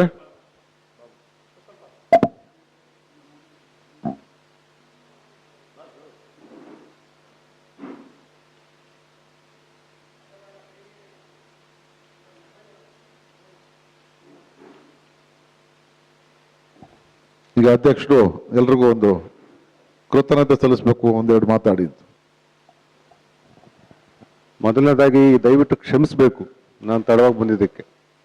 ಒಂದು ಪೂರ್ವ ನಿಯೋಜಿತವಾದಂಥ ನನ್ನದೇ ಒಂದು ವೈಯಕ್ತಿಕವಾದಂಥ ಮೀಟಿಂಗ್ ಇತ್ತು. ಸೊ ಹೀಗಾಗಿ ಅದು ಮುಗಿಸ್ಕೊಂಡು ಬರೋದಕ್ಕೆ ತಡ ಆಯಿತು. ನನಗೆ ವಿಜಯಣ್ಣ ಹೊಸಬ್ರೇನಲ್ಲ, ನಮಗೂ ಬಿಳಿ ಕೂದಲು ಬಂತು, ಅವ್ರಿಗೂ ಬಿಳಿ ಕೂದಲು ಬರ್ತಾ ಇದೆ ಸ್ವಲ್ಪ ದಿನ ಹೋದ್ರೆ. ಆಕ್ಚುಲಿ ಈ ಒಂದು ನಿಗಮಕ್ಕೆ ವಿಜಯಣ್ಣ ಅಧ್ಯಕ್ಷರಾದ ಮೇಲೆ ಒಂದು ನಿಗಮ ಆಕ್ಟಿವ್ ಆಗಿದೆ, ಆಕ್ಟಿವಿಟಿಗಳ ಮೂಲಕ ತಾನು ಜನರಿಗೋಸ್ಕರ ಕೆಲಸ ಮಾಡ್ತಾ ಇದ್ದೀನಿ ಅನ್ನೋದನ್ನ ತೋರಿಸ್ಕೊಡ್ತಾ ಇದಕ್ಕೆ ಅದಕ್ಕೆ ಕಾರಣ ವಿಜಯಣ್ಣ. ಇದ್ರ ಜೊತೆಯಲ್ಲಿ ಎಲ್ಲ ಮಾತಾಡ್ಬಿಟ್ಟಿರ್ತಾರೆ ಆಲ್ರೆಡಿ. ನಾನು ಬೇರೆ ಇನ್ಯಾವುದ್ರ ಬಗ್ಗೆ ಮಾತಾಡ್ಲಿಕ್ಕೆ ಹೋಗಲ್ಲ, ಕೇವಲ ವಿಜಯಣ್ಣನ ಬಗ್ಗೆ ಅಷ್ಟೇ ಮಾತಾಡ್ತೀನಿ. ವಿಜಯಣ್ಣನಿಗೆ ಇರೋ ಸಿಟ್ಟು ಮತ್ತು ಆ ಕೋಪ ನಾನು ಬೇರೆ ಯಾರಲ್ಲೂ ನೋಡಲಿಲ್ಲ. ಹೌದು ಹೌದು ಹೌದು. ಆಮೇಲೆ ಹಿಂದೆ ಮುಂದೆ ಮಾಡೋದು ಯಾವತ್ತೂ ಕೂಡ ವಿಜಯಣ್ಣ ಮಾಡಿಲ್ಲ ನನಗೆ ಗೊತ್ತಿರೋ ಪ್ರಕಾರ.